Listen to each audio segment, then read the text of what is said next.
we can actually just get started. So again, the topic tonight is how to repair your credit in 2026. So as I told you guys yesterday, and as you guys may have heard or probably already know, credit has changed a lot in the recent, I guess we can say, year. Really the last like 2 years, but specifically with 2026, it's a pivotal year when it comes to our credit profiles and how things are ran. Things are just going to look different than they ever have before, and in that it will change the way that we like deal with credit. It'll change our approvals. It'll also change just different qualifications that lenders are looking for. And I told you guys yesterday about the banking, the new banking standard, like in that companies are looking at our bank accounts. They're giving access to our bank accounts, and specifically looking at our cash flow in a way that they've never had access to ever before. And but they have it now. They have it now, and so it's here. There's nothing really we can do about it except prepare. So the first thing that I wanted to start off with is showing you guys. Let me see. It's probably best I'll put it on this screen.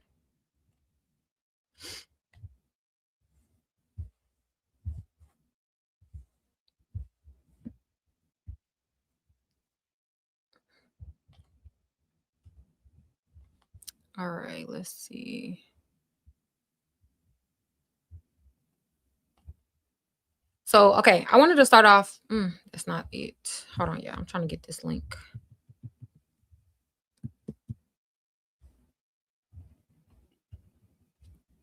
The banking protocol.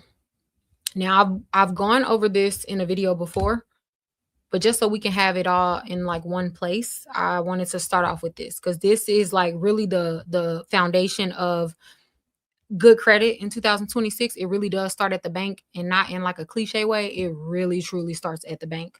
Um, is it big enough? Now we are going to hope and pray. When I share this screen, TikTok, I need you to just fall in line. Like TikTok it's probably gonna be flipped. I'm praying that it doesn't. I thought I fixed it yesterday. We'll see. We'll see. Let's see. Can y'all see that TikTok? Is it flipped? Just please tell me it's not flipped. We don't have time to do that, like to mess with it today. Can y'all see that?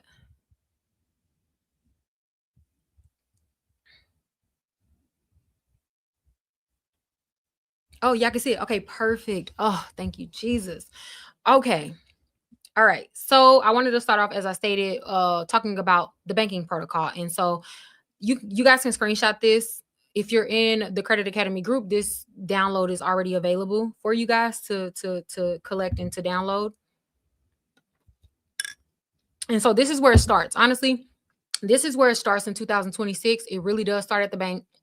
I've said that for a while now, but like honestly, it's not even cliche anymore. It's not even like a suggestion rather anymore. It is something that we have to take hold to, and we have to really pay attention to, and we have to really start to think about the banking signals that we're sending. Because if you guys don't know, the banks, they are now having access to our bank account, and what they're looking for is our cash flow. So like in the past, credit has always been based on our credit report, how we manage debt, what the credit bureaus are reporting, what our current creditors and lenders are reporting to the credit bureaus. However, in 2026 and going forward, we have number one, we have a new version of our credit score, which is FICO 10T. And that the T in FICO 10T stands for trended data. So companies are not only gaining access to our credit reports, but they're also gaining access to our cash flow and our bank account, and also they're looking at what's called trended data. So that's what the T in FICO 10T stands for. It stands for trended data. So they're literally looking at how we're currently managing our debt, managing our money, managing our responsibilities, but also what is the trajectory, or what do they project that how we will handle it within the next 2 months. And so in that, they're getting a glimpse of about a 24-month history on all of our accounts, especially credit cards and loans. but also like our bank accounts. Companies are now partnering with banks and also Plaid and other companies that are bridging the gap between our credit report and our bank account, and it just again gives them a look inside of our bank account. So with that being said, this is the 2026 banking protocol that I would suggest for everyone to, you know, honestly adhere to if you want to borrow in 2026 and going forward, because this is not going anywhere. Like it's honestly the new standard. And yeah, it's really no escaping it at this point. So again, you can screenshot this. Lenders are now scoring your cash flow the same way that they score our credit scores.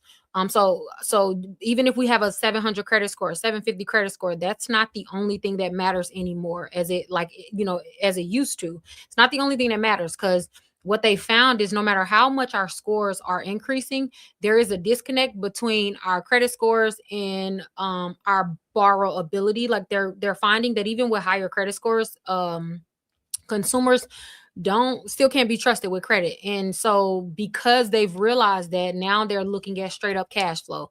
Like they realize that it doesn't matter how high somebody's credit score is, they still are, you know, posing a high risk, because you know they're looking at that by way of like the defaults and stuff like that. But anyways, so now lenders will be able to see how often your bank account goes negative, if ever, how consistent your deposits are. So they're looking at if you have regular deposits in your bank account, right? Like to see, okay, this person has a job.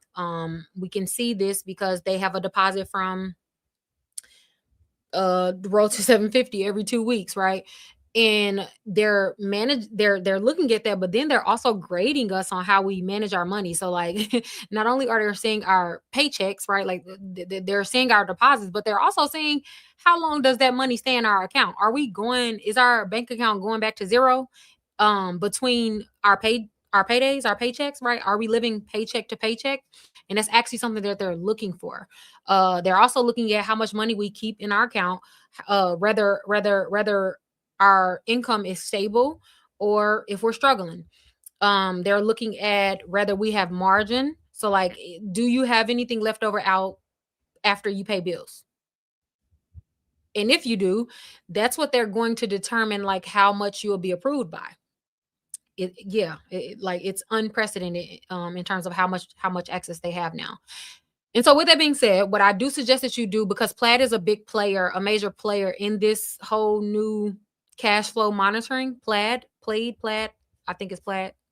Um, what I need you guys to do is you need to go to my.plaid.com, and I'll go to it with. Oops. I'm gonna go to it with you guys actually.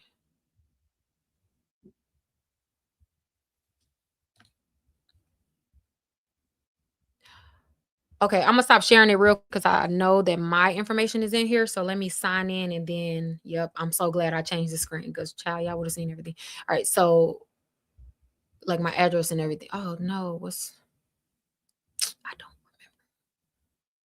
All right.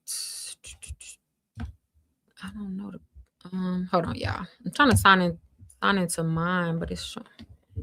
Child, I don't know what I said the password. Uh okay, whatever. I'm not gonna be able to get into mine, but that's okay. That is a-okay. All right. So I'm not able to get into mine. But what I need, excuse me, what I need you guys to do.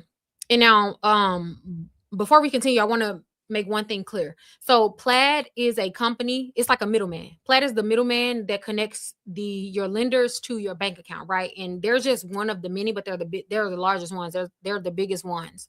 And so that's why I wanted to bring them to your attention. But if you have ever used Plaid, even if you don't think that you've used Plaid before, because they're actually connected to a ton of banks. Like if you have Cash App, most likely you're connected to Plaid already, or you have a bank account that's connected to Plaid. If you have Chime, like so many of those like apps use them. I mean, so many of the apps that we use Plaid from utilities and all of that. So chances are, even if you don't realize that you've ever connected your bank account to Plaid, what I would suggest is everybody go to my.plaid.com. And When you go there, you'll be led to create an account. And once you create your account, you will be able to see every bank account that you have connected to Plaid, right? And what I want you to do with those accounts, because what I realized when I signed up is I actually had about 6 bank accounts connected to Plaid, and I didn't even realize it. I didn't even realize it. Is my connection bad? I don't know. Is it? It it looks right to me, but I don't know. Let me know before I go. Is it bad? I don't want to be talking and then y'all can't hear me. Can y'all hear me clearly? If you can hear me, put a microphone in the comments. I just want to make sure because y'all know I go on a whole tangent, look up 5 minutes later, and y'all ain't heard nothing I said. Okay, y'all can hear me. Okay, just want to make sure. Or was weird. All right, so what I suggest, highly suggest that everybody does. Shout out to the microphones. What I suggest that everybody does. I don't care if you like, even if you don't think that you've ever connected your bank account to Plaid, go and make an account. Go and make an account and make sure. And I want you to look for one of two things. One, if you have any apps already connected to Plaid, right? And so if you do, then note that. But then if you don't have any apps connected to Plaid, then you also, like, you're not off the hook, because actually what we're going to do in 2026 and moving forward, we're not going to try to like bypass the guidelines. I always tell you guys, like, when you learn how, like, with credit is a game. You either learn how to play it or you get played, right? And we are not going to get played. So we are going to be strategic in how we present the information to the credit bureaus, as you always should. And so in that, we have that also includes our bank account, because our bank account is a part of going to be a part of our credit applications going forward. We just have to be very strategic on which account we allow them to have access to, right? And so we're not going to run from it. Like, that's fine. They can have access to the bank account because it'll help our applications, but we're going to be very specific on which accounts we allow them to have access to. And so by that I mean, the only accounts that's eligible for Plaid that I'm telling you guys to, the only account that is eligible. Number one, like I told y'all, I had 6 bank accounts connected to this dang on thing and didn't even know it, didn't even realize it, right? And so I disconnected 5.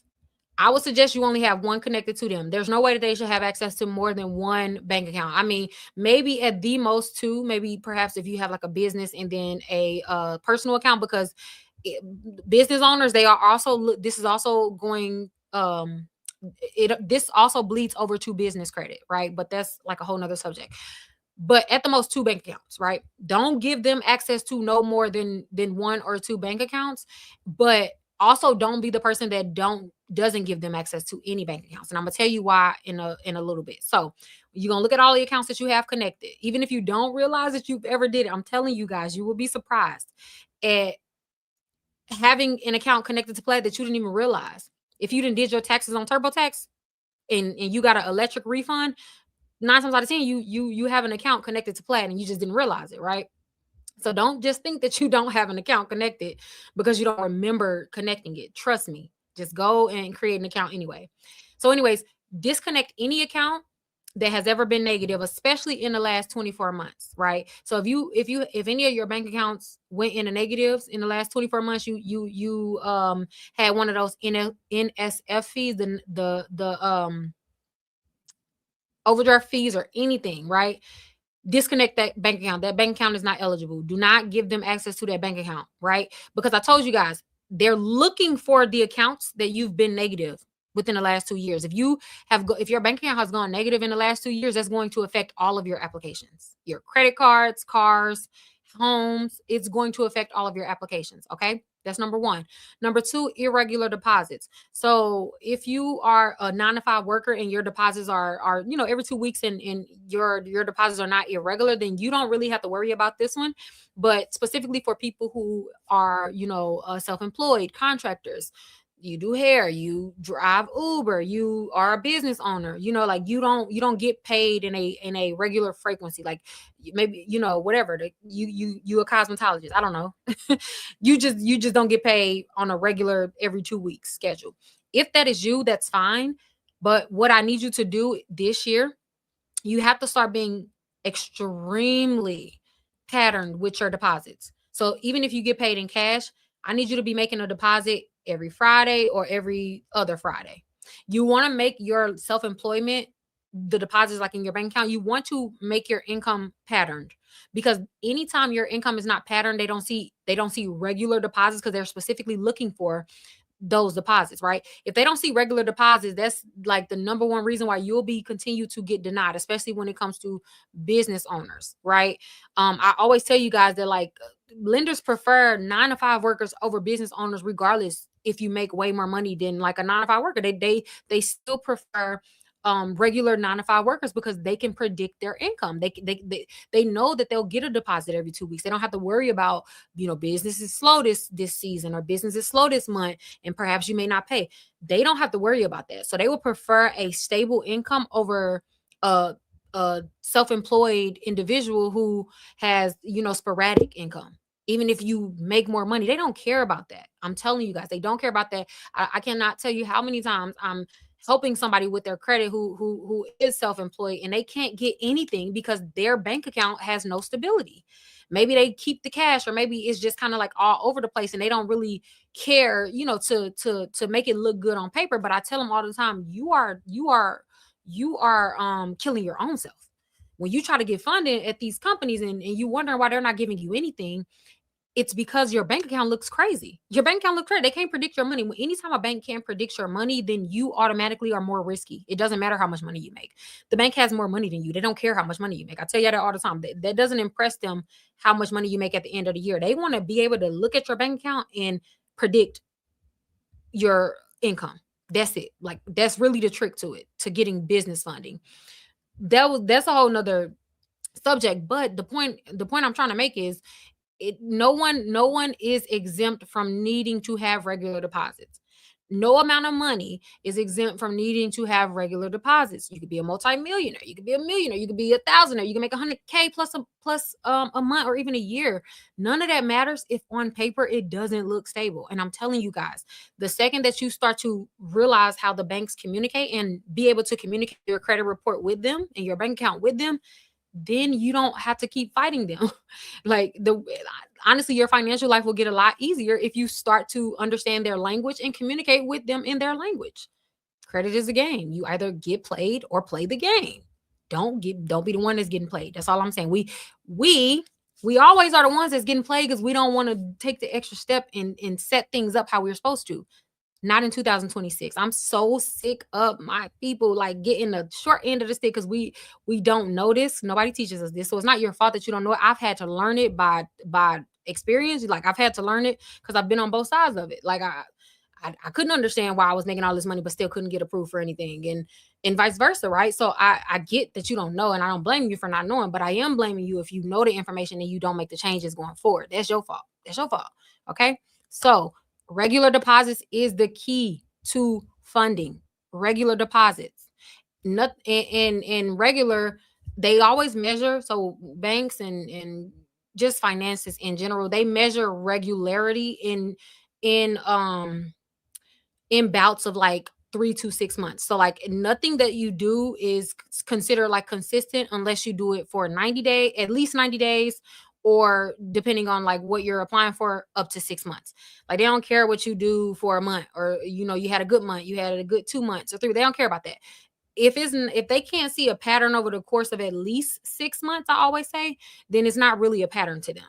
So you want to start doing this now. If you know you want to buy a house in 2026, 2027, or beyond, start now. Start now. Don't wait until you need to get a house. Don't wait till you need to get a car. Don't wait to like stop waiting until you need to get something in order to try to like make last minute changes. That's gonna kill you every time, especially with how our new credit scores are set up. FICO 10T, which literally looks back at 24 months and predicts what you're going to do the next 24 months.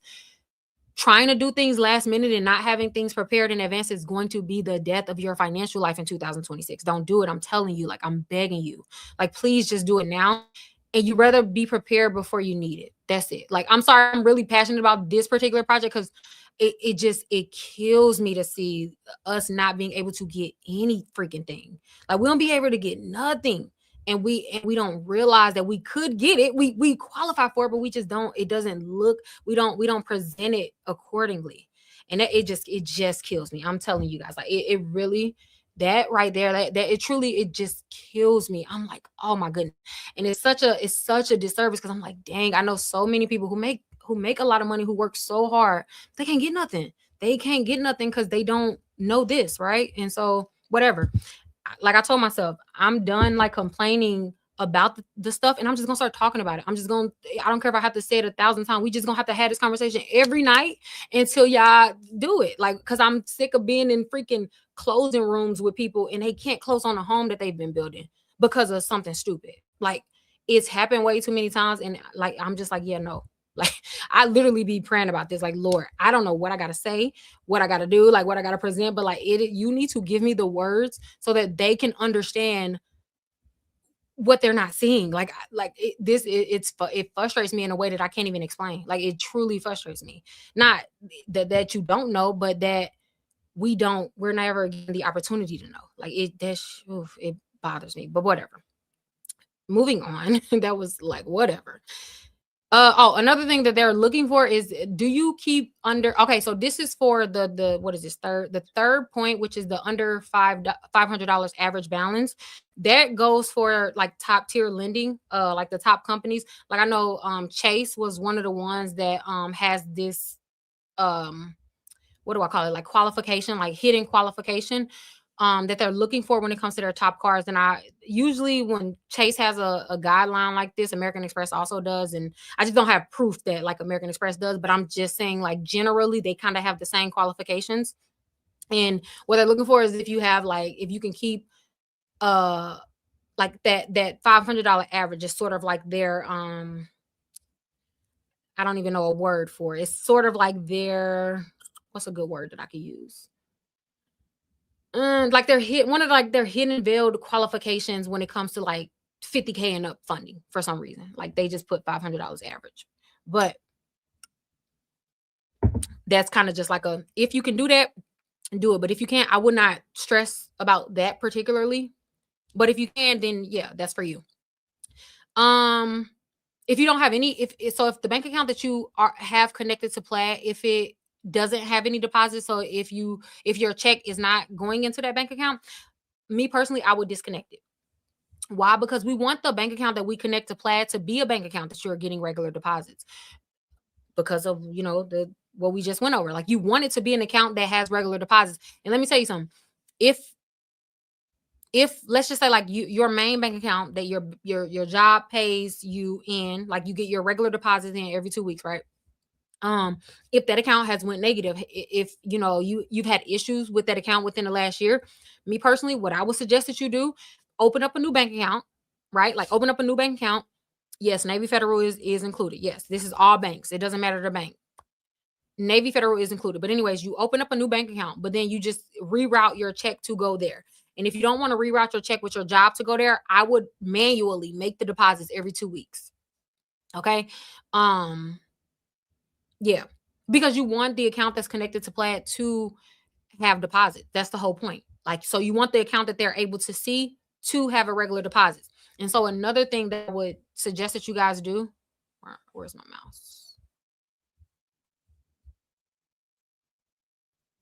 So all of those things, the list that we just listed, those are the things that banks are literally says that makes a lender or a consumer appear more risky, right? So that means that, like, if you have these things on your bank account that's connected to Plaid that your lenders are seeing, it's going to affect your applications. And yeah, so if you were originally going to be approved for, let's say, like a 20K, 30K, whatever trade line credit card, if you have any of these, then it could disqualify you. It will disqualify you, rather. Not could. It will disqualify you. All right, so again, we don't want to run from this. Like, I'm telling you, don't try to run from it. Don't try to disconnect all of your bank accounts from Plaid, because that's gonna hurt you as well. Play the game, play it with them, right? But just control your player. Don't just be like an NPC player and you just give them access to everything and you don't know what they're looking at. Absolutely not. Absolutely not. They can look, but we're gonna be specific with what account we'll give them access to. And so we're gonna connect one account to Plaid, and we're gonna make sure that account we keep at an average, at minimum, $100. Keep at least $100 in that bank account, guys. Keep $100, at least $100 in that bank account. Now, open up a checking account. So that's the one that I would suggest that you don't go under $100 if you can help it. But then you need a savings account.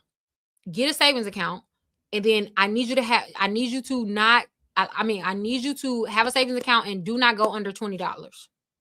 Do not allow your savings account to go under $20. And that's just in general. You guys know I've been telling you guys, the whole I hate saying tip or trick because it's not really a tip or trick, but I'm just saying just the whole trick tip. Let me say tip. I hate how trick sound. It sounds so ugh. The whole tip with having a savings account, having a funded savings account, and how you do that is to have a savings account and have at least $20 in there. And when your lender looks at your bank account or pull any of your banking records, if you have a savings account with at least 20, then you're going to have what's considered a funded savings account. Immediately that already boosts your application. So if you guys don't realize what I'm talking about, whenever we apply for credit, right? If you apply for a credit card right now, they're going to ask you, hey, do you have a checking account? Or do you have a savings account? Or do you have a checking and savings account? And you always want to be able to check, yes, I have a checking account and I have a savings account. You can't lie about it though. That's the thing. Like a few years ago, like people got away with lying about it because they didn't have access to our bank account. They have access to our bank account. There are companies like Early Warning Systems, Check Systems, etc. It's a ton of companies, but the point is now they're specifically looking for the bank account. So do not lie on an application about having a checking and a savings. Don't lie, because if you do lie and they pull your banking records and you don't have one, automatic denial, and you're gonna be on the blacklist. Don't do it. What I do suggest you do, have a checking and have a savings. Have a savings with at least $20 in there, and then because they can't see the exact dollar amount. They can't see the exact dollar amount. But in order to pass the funded savings algorithmically, I hate saying that word, but in order to pass that, all you gotta do is have $20 in there, and it's going to say funded. It's going to say funded. And guess what? Guess what happens when you have an open checking account without, overdrafts or anything like that, and you have a funded savings account?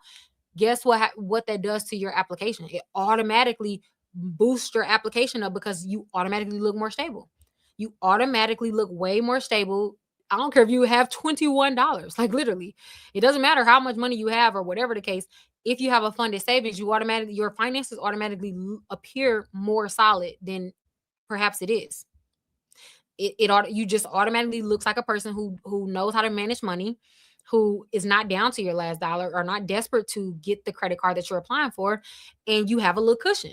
Companies want you to use their credit card, they want you to apply, and they want to give you the limits, but they don't want to lose their money. So like if it appears that you're living paycheck to paycheck and have no extra cushion or leeway in your finances, then lenders are not going to want to loan to you, not in 2026.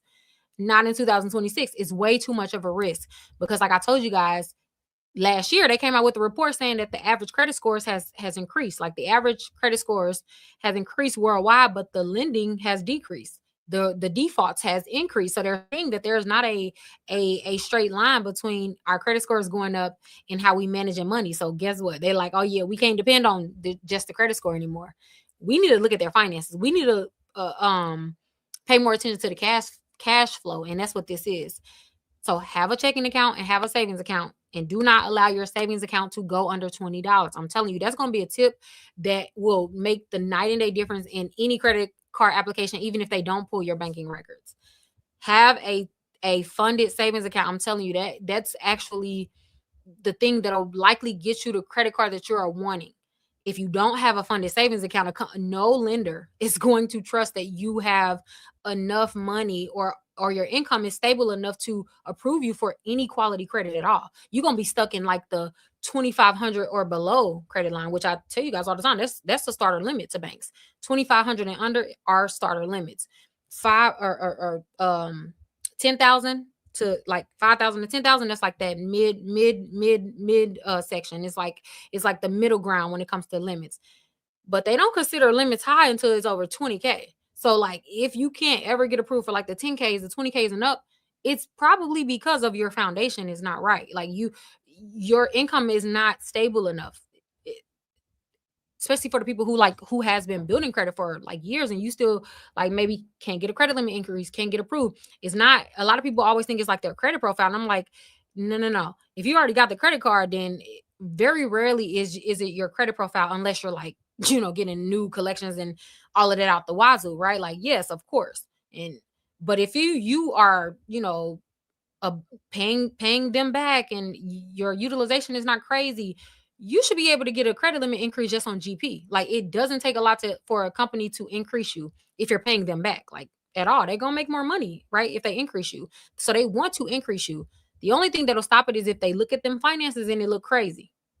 So fund it, savings account, and make sure you have a checking account. And Cash App, those like tech apps and stuff like that, those do not count as a bank account, guys. So if you only like have Cash App, have Chime, have like the payday cards and stuff like that, that's cool. But you need a real bank account. You have to have a national bank account, rather, not real, but a traditional national bank account is what they're looking for. They're specifically looking to see if you have a national bank account. If you can't get a bank account, clean your banking records. But we'll talk about that another day, because that's a whole nother road that we can go down. You need to clean your banking reports. But Capital One online banking, I'm sure you can just go to Capital One website, but they do second chance, so you can open a Capital One account. Like, there are so many accounts that you can open. It The names are escaping me right now, but there are so many options. Capital One is one that I know for sure. Credit unions count. Most credit unions count, but I know, like, sometimes it'll be like a really small one, and they don't report to like these companies. And so I don't want to just say like all credit unions count, but most credit unions count, like most of them. I'm a little confused. Last time I was searching for a home, they requested my bank info for all of my accounts.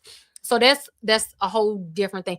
And I don't want to go down that particular, but you could still give them the accounts that you use. Like, you should never give them, honestly. I like, even again, I have multiple bank accounts. Even when I purchase properties, they're not getting access to more than two. Like, they're going to say, yeah, give us all your bank accounts. I say, these are the two bank accounts that I use. Remember, it's always your information, and you're always in a driver's seat. Don't just give these companies access to everything that you have. You only need to give them the access to the accounts that are relevant to the transaction. Make no mistake about it. But that's like a whole nother tangent. Please don't have me go down there. They only need 1 to 2 bank accounts. Really, they could do with one, but because I was using my business income, I gave them my business account. But child, you can only get them. You don't have to get them anything. Where we at? Okay. So understand the scoring triggers. So when it comes to your bank account, there are positive signals and then there are negative signals. So obviously the negative signals are obvious, but specifically according to their press release, these are the specific things that they're looking for, that they like, and then that they don't like. And by the way, did I link it? I don't think I linked it on this download, but I'm sure I can find it, or you can Google it. I don't know. But the internal press release is what we received this. We got this information off of, guys. So this wasn't even meant to be for consumers, but yeah, I know I'm keyed in on their internal spreadsheets or whatever, and I'll just report the information to y'all. So I ain't got in trouble yet. I don't think it's not illegal. I'm sure it's not illegal, but like, yeah, this is what they're looking for. Okay. Positive signals, steady deposits. As I told you guys, they specifically want to see weekly or biweekly. Average balance, like I told you guys, above 500. They did say that for the high limit, top tier credit cards. They don't want to see any overdrafts in 24 months. Like I said, Chase specifically said, any overdrafts within the last 24 months disqualifies you for any card outside of a student card. Chase, putting you on Front Street, Chase. But like I said, when big companies have start issuing qualifiers like that, know that the other companies are following suit. So I say Chase, but like, just assume that all the other companies will, if not already, they will eventually do the same thing. They do it every time.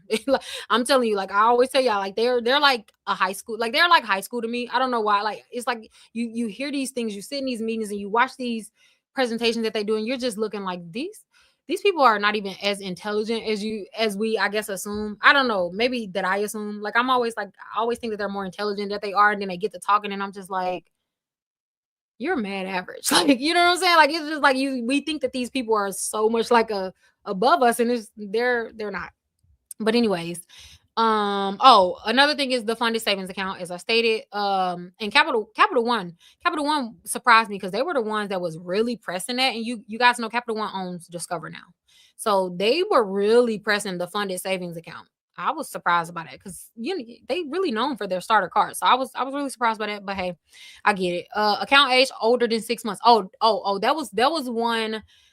I can't even remember at the top of my head which one really stressed that, which spokesperson really stressed that, because it was like a meeting.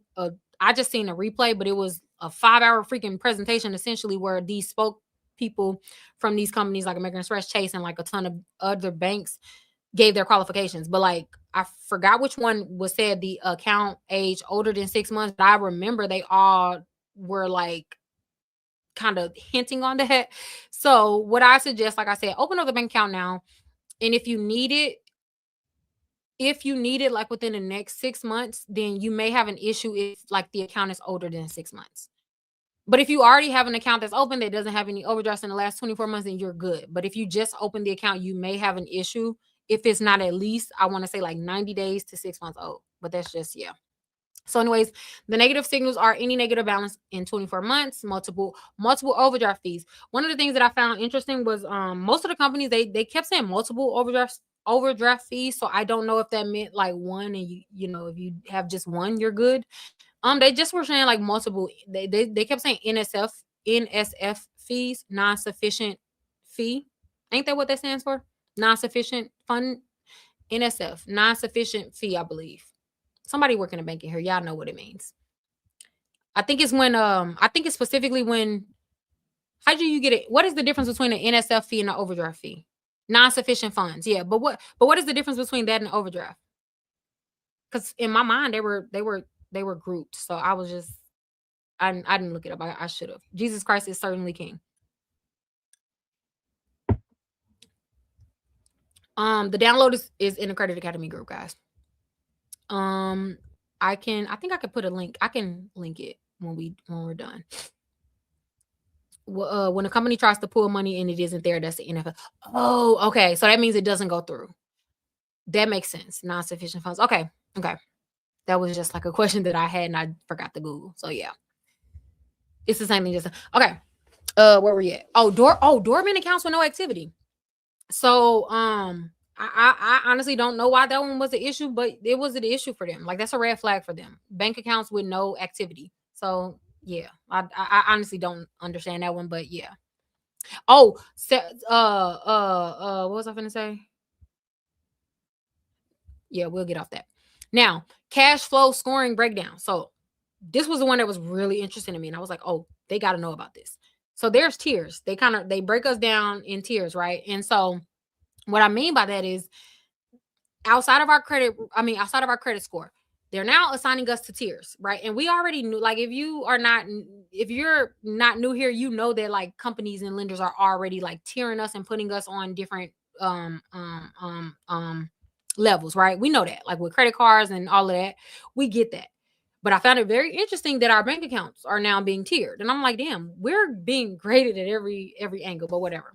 So there are tiers, guys. So tier one is like the top tier, and by the way, this is irregardless of your credit score. So even if you have a 700 credit score, if you don't meet the qualifications for like having at least $2,000 touch your bank account monthly and have never went negative, you could be knocked down a tier.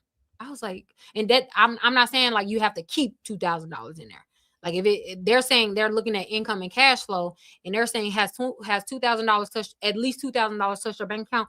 If it hasn't, they're going to knock you down a tier. So then tier two is $1,000+ in monthly deposits in rare NSFs. So maybe a mistake happened. Maybe, I don't know, like it's rare. It's not something that happens consistently. You're not constantly getting those I have to say non-sufficient funds fee, because y'all know I struggle with my S's.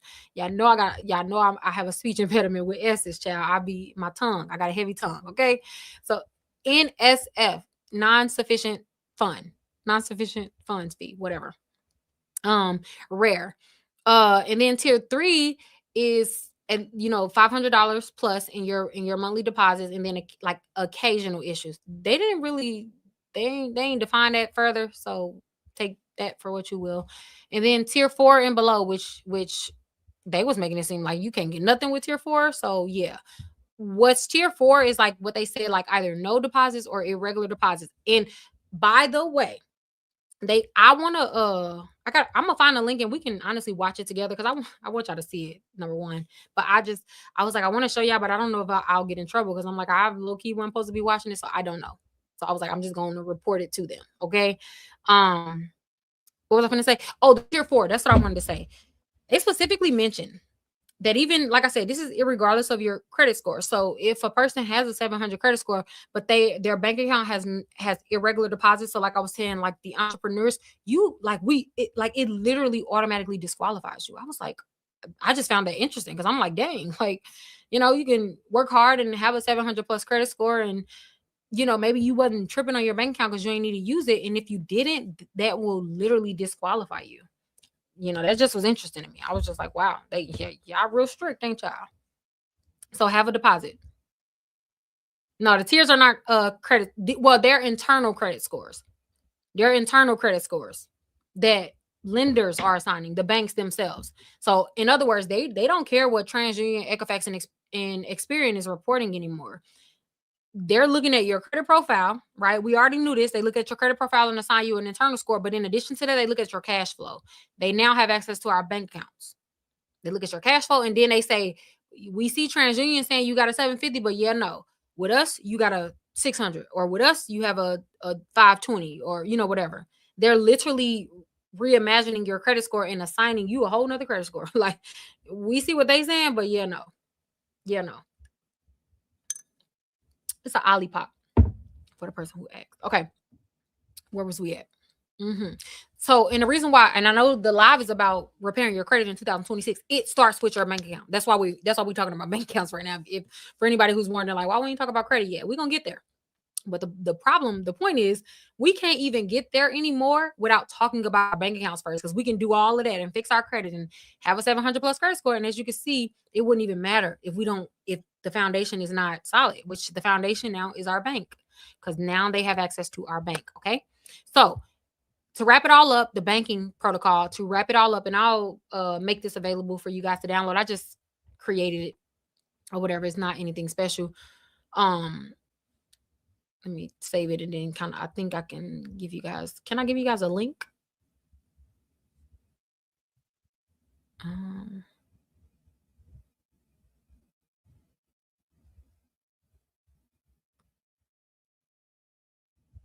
Okay, I'm gonna put the link in the comments, and just let me know if y'all can download it real quick, because I don't want to forget, because I'll get off live and then forget that I didn't put it in here. So let me just put it in.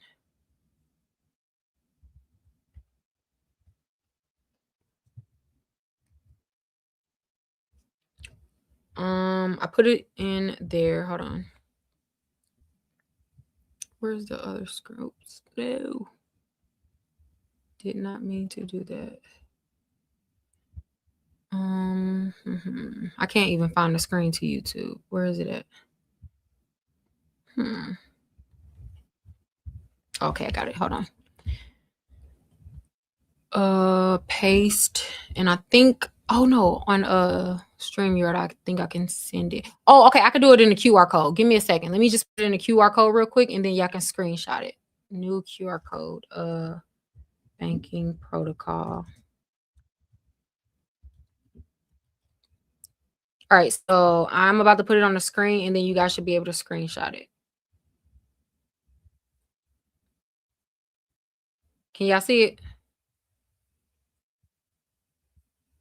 I think it's on YouTube, is in the top right. But if you're not on YouTube,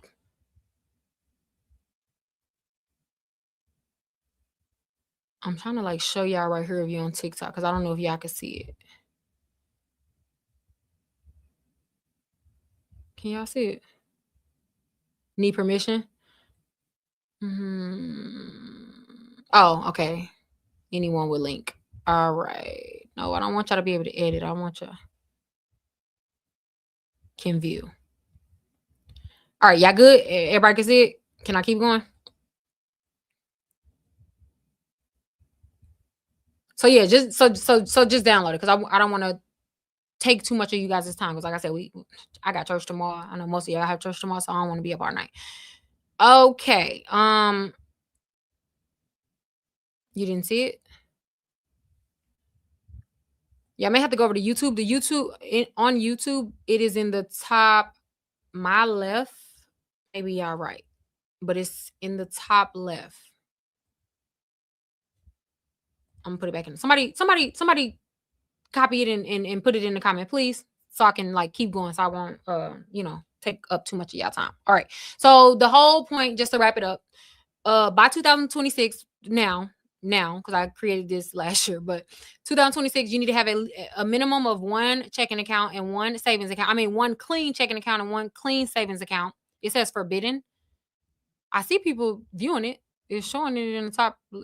I see somebody got access to it. It couldn't be forbidden. Anyways, $20 minimum in your savings. Don't touch it. Don't touch it. If you have to eat noodles for 2 weeks, it just is what it is. Don't let your saving account go under $20 anymore. You can't do it. I'm telling you, you can't. You will bite yourself if you don't do that. That's a sacrifice that you're just gonna have to make financially this year. No excuse. Do not allow your savings accounts to go below $20. And you can do it, because I'm sure you can cancel some subscriptions or whatever you got to do. Don't allow that savings accounts to go under $20. I'm telling you, at least 6+ months of a clean banking history. Okay, so that's the foundation of a good credit in 2026. So before we even talk about, like I said, repairing our credit, we first gotta we first have to address the bank accounts. And so that's it for the bank accounts, right? And so now we understand the bank, like, what's required in terms of the bank accounts, right? And like I said, that's the foundation. So now we can move on to credit. Now we can talk about like our actual credit report. Okay. Let me pull up my other presentation.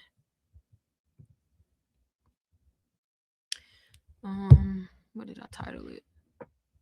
All right, let's see.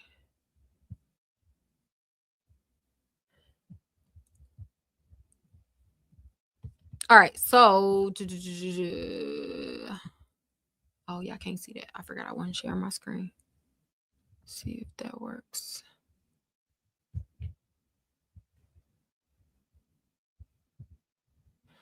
Y'all can see that, right? Try to make it bigger.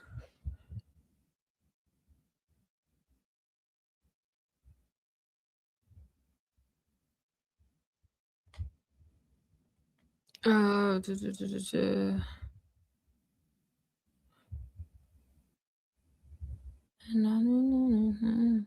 see that? I'm good. Y'all know, like, my screen, I can't see what y'all see. Well, it's like a real little screen, so I can't really see what y'all see. It looks like y'all can see it from my view. Maybe it's cut off a little bit. Is it cut off? YouTube, is it cut off?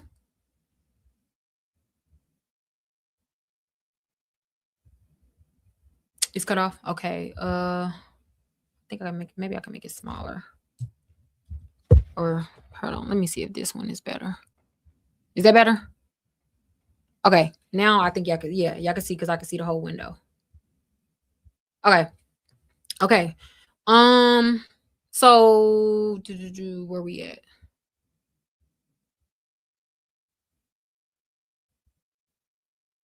Oh, it's good. The other one. Make it bigger.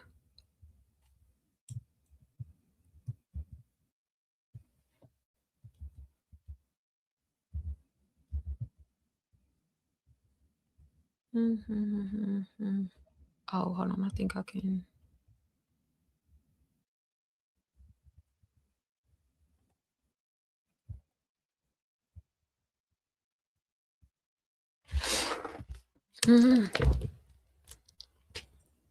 That's good. Y'all know I'm new to the streaming on this platform. So yeah, y'all gonna have to give me a little grace when it comes to the like layout. I was, trying to be a little professional, and it's a little difficult. Y'all good? Okay. Okay, we good. Period. Thank you, Lord. Okay. All right. All right, so now let's talk about credit. My favorite thing in the world, of course. Let's talk about credit. So we talked about our banking foundation, right? We talked about our banking foundation, and then yesterday, if you were in the live, I went over the minimal like credit profile that everybody needs to have, right? Like I went over that. Where I'm at. And just so every hold on, I'm gonna pull it up. Just cause. And then I'm gonna even show you guys a few letters that you'll be able to send, but yeah, I already know I have to make sure that we all on the same page. Because the second I realize that we're not all on the same page, it's gonna frustrate me. So we just gonna have to go over what we already went over, you know? And that's cool because we can always learn again what we already, know. Now, yesterday I shared this, so I'm not gonna like go all the way through it and exhaust this or whatever, but just a quick rundown. Yeah, this is the minimum credit profile that you need to have. Like it doesn't matter what your score is, and it doesn't matter like how long you've been building credit, what accounts you already have. At minimum, everybody who is serious about their credit profile needs to have at least these 4, 5 things on this list. Which, as a quick rundown, um, excuse me, it's having at least 4 open accounts, having at least 4 open primary accounts on your credit profile. Primary accounts are accounts that you were approved for in your name by yourself, not anyone else on the loan, not authorized user, not co-signer, not co-owner, not co-borrower, right? Just you is tied to your social security number, and that's it, right? You need to have a minimum 4, okay? And to be very specific, the only 4 accounts that you need is, of those 4 accounts, 2 of them needs to be revolving trade lines. So credit cards, revolving accounts, which are credit cards. Doesn't matter the limit. It doesn't matter the bank. It doesn't matter if it's a subprime secured, um, $200 or whatever the case may be. It does not matter. The only thing that matters is if it reports to all 3 credit bureaus. Okay, that's really the only qualifier. So if you have to get the 2 credit cards and have a starter cards and you secure your limits, that's fine. I just need you to have at least 2 credit cards that are primary accounts in your name and tied to only you. Tied to only you. Spouses, I always need to say this. Even if you are married, you cannot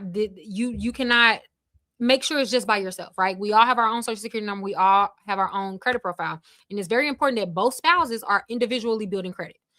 Individually. So each spouse needs to have, these accounts, right? And so you need to have a minimum 4 accounts. Anytime you have less than 4 accounts on your credit profile that's open, your credit profile is considered thin. You do not want to do that. To bypass that, you need at least 4 accounts. Okay. So of the 4 accounts, 2 of them needs to be credit cards. Doesn't matter the limit. Again, pick and choose. I'll show you a list in a minute of, as a matter of fact, let's just do it now. Here's a list. Just screenshot it real quick just so we can keep it moving. But like here's a list of credit accounts credit cards that's qualified for any credit, any credit score range, right? So even if you have bad credit, have just starting off in the mid tier, premium, whatever, there is a credit card available for every credit profile. If you don't think that you can get approved for a credit card, you just have not applied for the right credit card. Okay, the credit cards that you're applying for, perhaps your credit profile as it stands right now doesn't qualify for it, so you're applying for the wrong credit cards. You have to understand that credit cards, you have to work your way up to it sometimes, right? And so if you have bad credit, recent derogatory accounts, you need to have a subprime card. You may need to start with a subprime card. It's fine. It's temporary. It's the whole point of having a subprime or a starter card is to get you at least to mid tier. So there's a credit card available for every credit profile. Fresh out of bankruptcy, have 12 collections, have 7 charge-offs. None of that is an excuse to not have a credit card. You have to have at least 2 credit cards if you are serious about improving your credit. It's the easiest and most efficient way to improve your credit. Make sure you have at least 2 credit cards. Okay, back to the list. Okay, so again, we're gonna have at least 2 credit cards, right? And then the third account have at least 1 long-term installment. A long-term installment is any loan that's over 36 months. So this can be if you have student loans, you already have a long-term installment. If you have a car loan, you already have a long-term installment. If you have a home, like a mortgage loan, you already have a long-term installment. Some personal loans qualify as a long-term installment. It really doesn't matter. You just need to make sure that it's over 36 months long. Okay. That's your long-term installment. I need you to get at least one of those. Then a fourth account is going to be one short-term installment. This is going to be the one that you are going to see the most fruit out of when it comes to loans in the most immediate sense. So long-term installments in general, I'm getting tongue twisted. Hold on. Installments in general, guys. Installments in general, just so you know, you really don't see the fruit of an installment until the last 10% of the loan. And that's just standard. That's just how loans work. So for anybody who has had a car loan or whatever type of loan and you have been paying on time for years or even months and you're like, why my credit score is not increasing monthly? Like I've been paying this car note for X amount of months and X amount of years and my credit score is not improving. Well, it doesn't mean that you're paying in vain. It just means that how installments, how loans are set up, you are going to see the fruit of it at the end, because then they're going to see how closely you adhere to the long term. That's really what they're grading when it comes to loans. So don't think that you're just paying it for nothing. You just won't see the fruit immediately, and that's just how loans are built, right? And so because of that, this is why I say you should have a long term installment, because you always want to have at least one account on your credit report that like you're going to have more than 2 years. Lenders want to see that, right? But then outside of that, have a short-term installment. That's like a cheat code. And y'all know when I use these words like trick and tip and cheat code, I don't mean it in like that cliche like TikTok advice type of way. Like, I just hate those words. However, it is like a cheat code to like good credit, because when you can show a company that you know loans, know how to manage money in regular bouts monthly, and adhere to a long term according to your original term agreement, that is golden for your credit profile. That's golden for your borrow ability. That's golden for your borrow worthiness. That does so much for your credit profile, even if it doesn't immediately feed your profile points, right? Because y'all know lenders don't care about your score. We care about our score way more than lenders do. They don't care about your credit score. They care about your credit profile, right? They care about what your credit profile says. Back to what we was just talking about. They see your credit score, however, they don't use it. They'll literally take your credit profile, bypass your score, and then assign you a internal credit score based on what your credit profile says, what it's communicating to them, right? And so to get a little more points or like favorability when it comes to lenders, you just have to make sure that you are feeding what they want, presenting what they want, show them what they want, right? And so in doing that, have at least one short-term installment. I'm telling you, it doesn't matter. Listen, I have over 800 credit score, and there's no 24 months or 36 months really that I would ever go without having at least one long-term installment, or I'm sorry, at least one short-term installment. I am constantly getting a short-term installment every 2 to 3 years to keep my credit profile fresh, because it makes a difference. It really makes a difference, because again, it doesn't matter that, oh yeah, you have an 800 credit score, you can get whatever you want. However, the funding is different when you have active fresh credit, and it does make a difference. I've seen it personally. Companies just like it, right? Like I can have a stale 800 and just not, have old accounts and not really have anything active on my credit profile. Active technically, but not active in the sense of like I'm still actively building credit, right? Like it sounds weird, but those who understand and know what I'm saying, right? The point is, the score don't matter. Even at an 800, the score does not matter, right? However, your profile does. Your profile does, right? And you ideally want your borrower worthiness to surpass your credit score. So, in other words, if you have a 650 credit score, your loan terms, your approval terms should still be at the rate of somebody with a 700. If you know how to build your credit properly, if you know how to set up credit, if you know what the lenders are looking for, the banks are looking for, setting up your profile in that way and doing it is going to get you whatever you want, like whatever you want, in the sense of like, just because you have a 650 don't mean that you only going to get like mid-tier beginner cars. Absolutely not. Y'all already I say this ad nauseum. I've been saying it for 10 years. Your credit profile should surpass your credit score. I didn't have to get to 800 credit score before I was getting approved for 50,000, 60,000, 70,000, whatever the case. I was doing that at like high 600s, right? Only because I realized early how to set up my profile is the point, right? Not even to like, it's literally, if you learn how to speak their language, then you're speaking their language, then you become fluent in it, right? The score don't matter. Your profile does though. Your profile absolutely matters. Okay, so have at least 4 accounts, 2 of them being credit cards, 1 long term, 1 short term. Uh, here are examples of short term installments if you can't find one, right? Like get a self account, a money line account, a Navy Federal Pledge loan, a Credit Strong, Republic. I'm sure if you check your local bank or credit union, they will offer some sort of credit builder loan. All Most banks offer it, right? They just call it different things. A self account, as I stated, and you get the lowest one. You don't have to get like the highest one. Just because it's higher, don't it's not gonna do much more. Like they all do the same thing. The only thing you need to do is make sure that it is under 36 months. That's really all you have to do.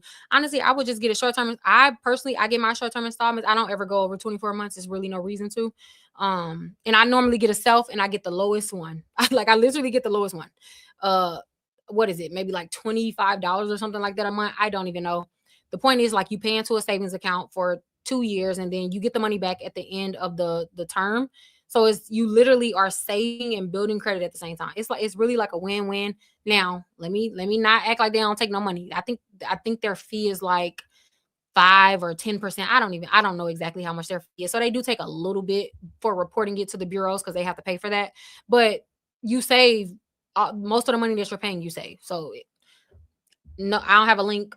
I don't make no money off of you getting it. I don't have no reason to sell it to you. But I'm just saying, personally, it works.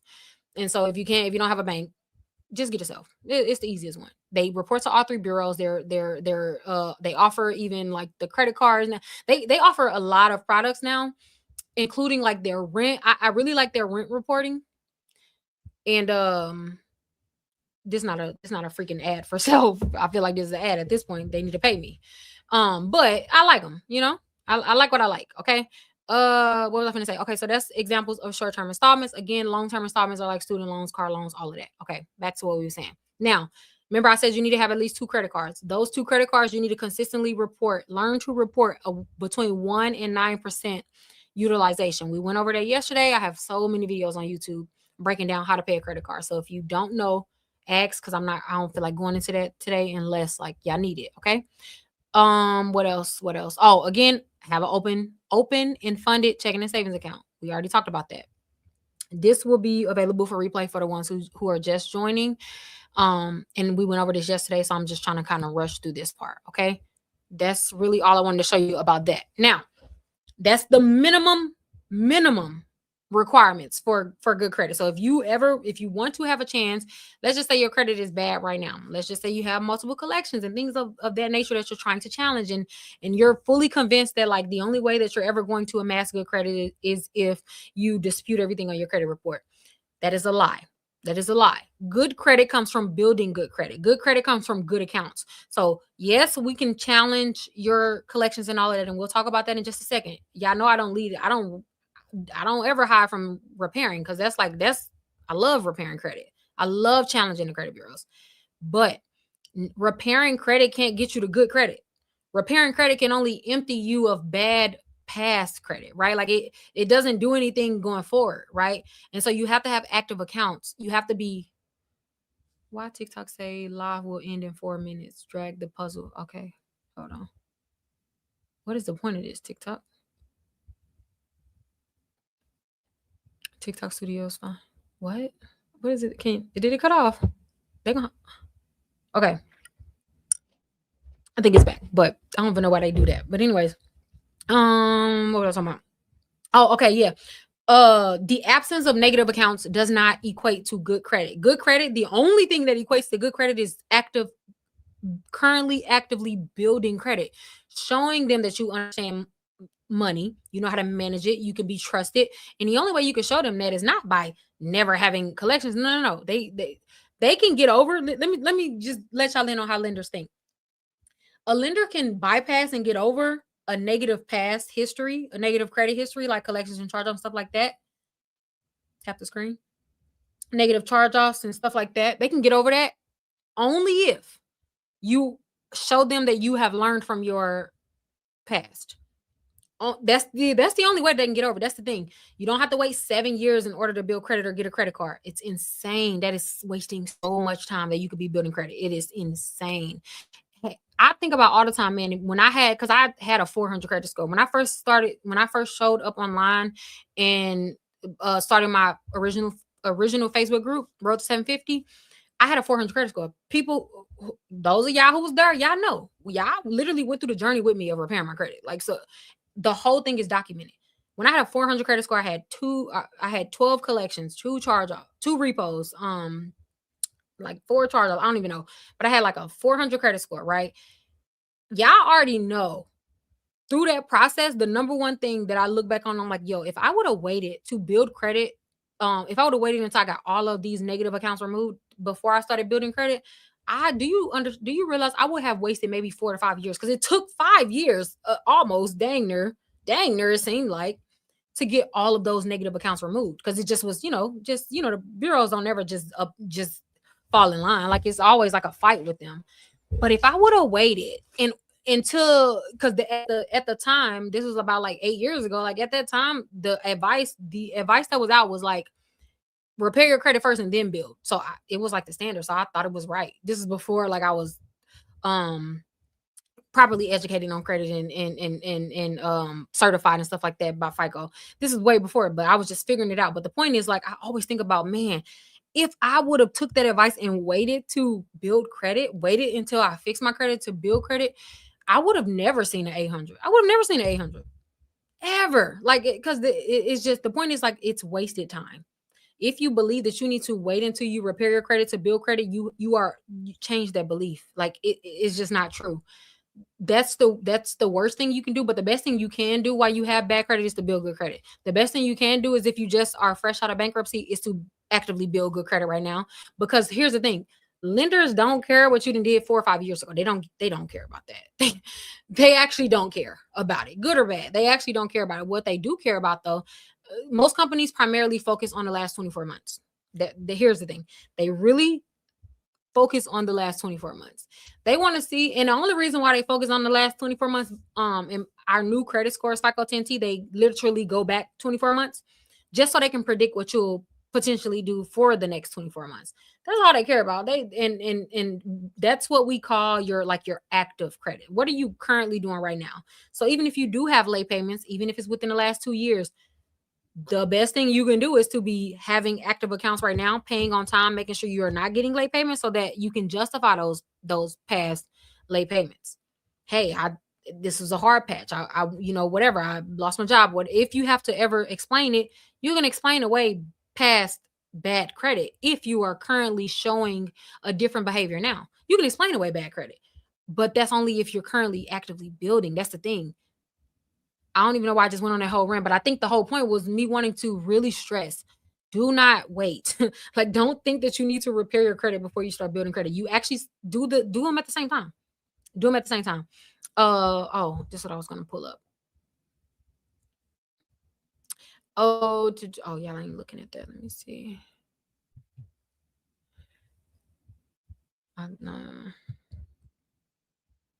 Now, y'all know, like I told y'all yesterday, as of right now, I'm gonna have to show y'all like my presentations and stuff in Canva until I figure out like how to just present it a little more professional. Okay.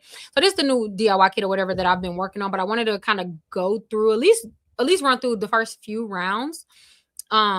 Which is, now we're talking about repairing credit, right? So now let's get on repairing credit. We already understand our foundation of our bank account. We already know the foundation of our credit profile. We just went over both of those. Okay. So nobody can lead this live saying that you don't know what to do next. You know how to, the minimum viable product in order to build your credit profile, which is what we just showed. And then you also know the banking foundation, which are 2 things that you need. So then the next part, the third part, is repairing the bad credit that you have now. If you do have collections, if you do have charge-offs, and if whatever you have going on, address it, right? Like, so face it. Like, I just find that a lot of people will be like scared. You know what? I'm not even laughing at you, because I do remember this feeling. Like, I do remember feeling like, oof, I don't even want to look at my credit. I don't even want to pull my credit report. Like, I'm too overwhelmed and like embarrassed about like what's going on, and I just don't believe that I can fix it. And so, in order to not like stress myself out more, I'm just not gonna look at it. Like, I don't know. We kind of get in those mindsets, but if that is you, that's fine. But you got to look at it. Okay, you have to look at it, but know that there is a next step.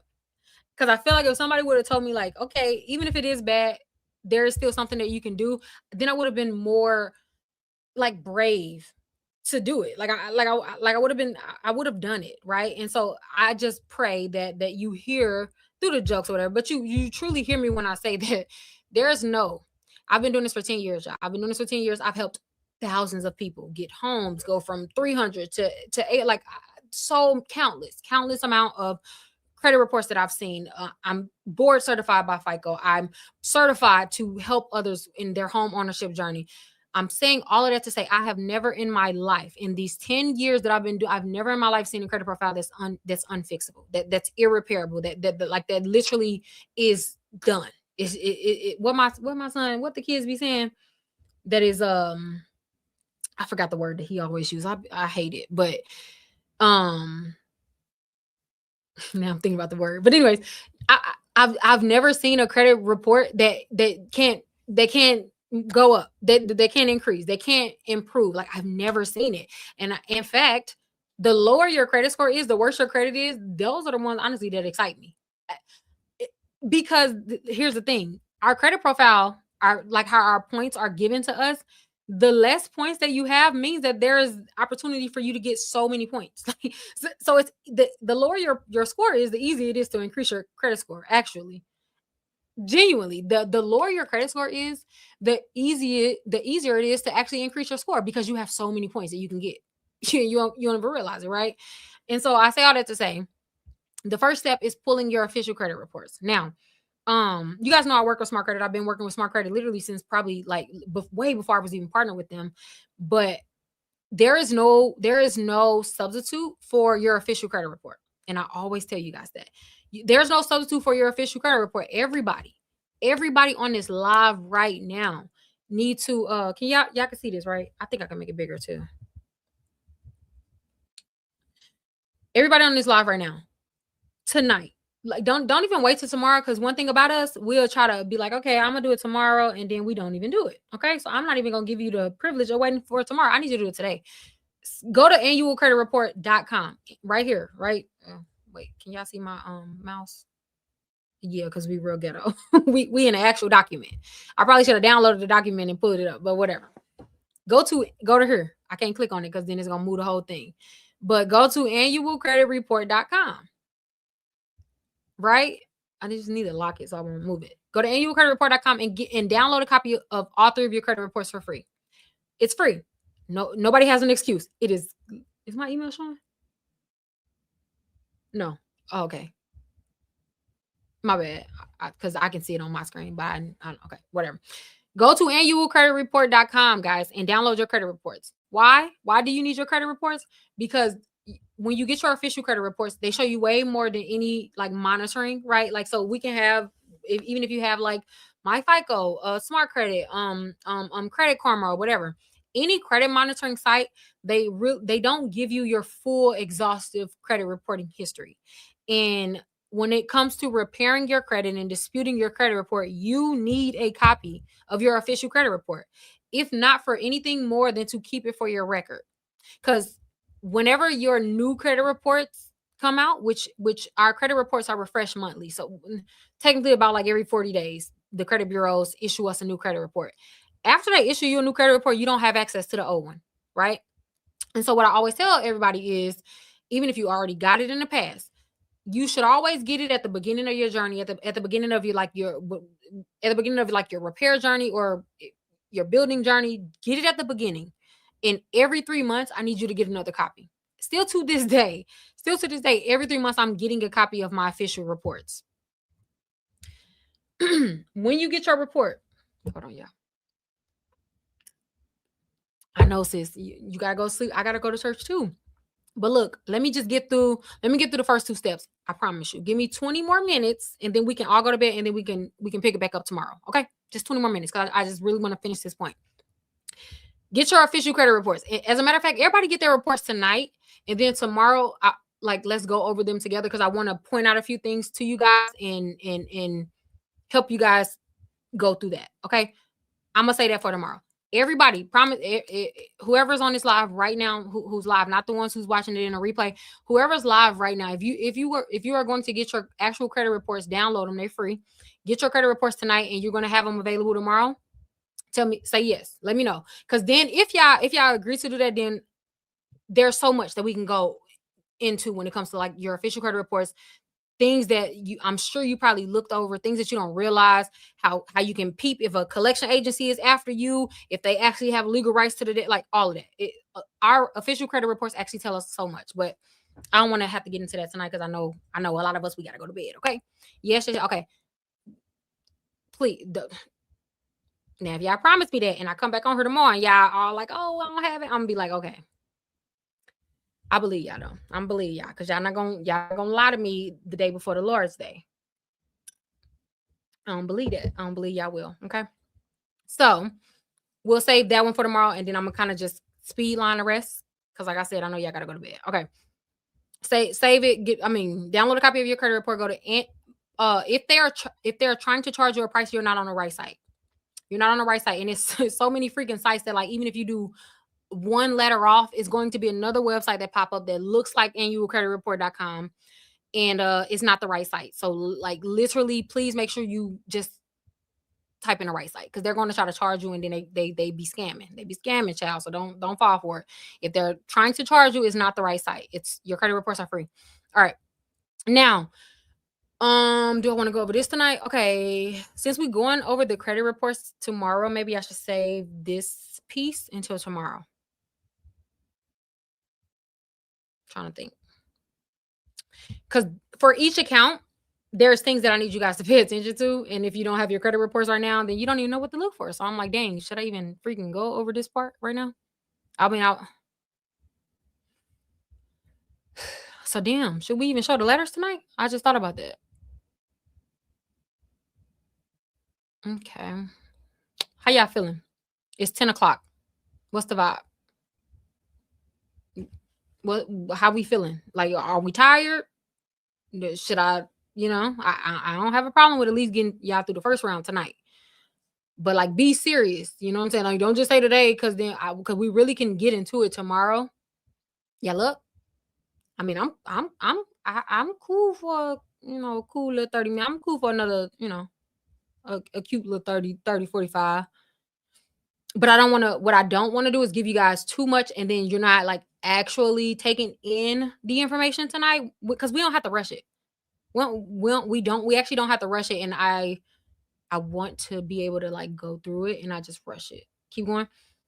For some people who already have their reports, let me ask the group. Let me make sure the group. Hold on, y'all. I gotta see what the Credit Academy members are saying because honestly, they really the ones who gonna have the final say. Now, CA gang, how y'all feeling? How y'all feeling? Y'all want to keep going a little bit tonight and then pick up tomorrow? All right, look, CA gang said keep going, so we gotta go on keep going. They get the final say, y'all. All right, hey. All right, so for your, I'm just gonna have to replay it, I guess. So, and we'll go over it more tomorrow. Let's just do that. Like, so I'll go through it today, and then like tomorrow I'll take questions, and then we can go over it in a little more detail. Credit Academy, y'all don't have to screenshot this. Y'all are going to get, this is the new kit. It's not available yet in the group, but this is just the new one, and so y'all will be able to download this. So y'all don't have to screenshot this. Take the comments off because you can't see. All right, I got you. Let me do it. Okay. All right. Okay. So on your credit report, go through your credit accounts. And the first thing that you need to do is mark every negative account. So even if the account doesn't outright say it's a collection or it's a charge off, if it has late payments and things of that nature, I just need you to highlight it or mark it. Like identify all of your negative accounts. Tomorrow we'll go into detail on what accounts I will consider negative because some accounts are not outright negative. Save it for tomorrow. Y'all confusing me. Either way, y'all, I'm gonna come back tomorrow and do a exhaustive, overview because I already knew when I came today. Since I came late, it was gonna be quicker than I wanted it to be, and so I kind of already mentally prepared for tomorrow to come back and even if it was just presenting the same information, I was gonna do it.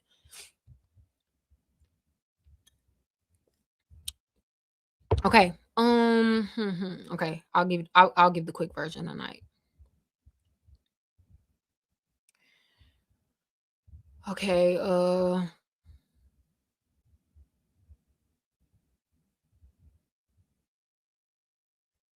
It's hard not going into every step. It's really hard. Okay.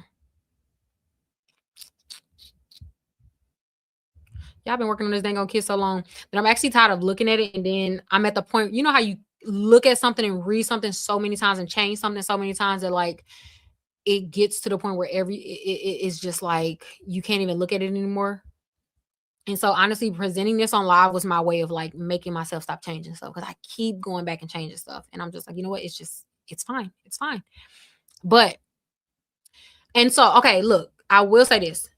Uh it's actually so hard. I just realized it's really hard to like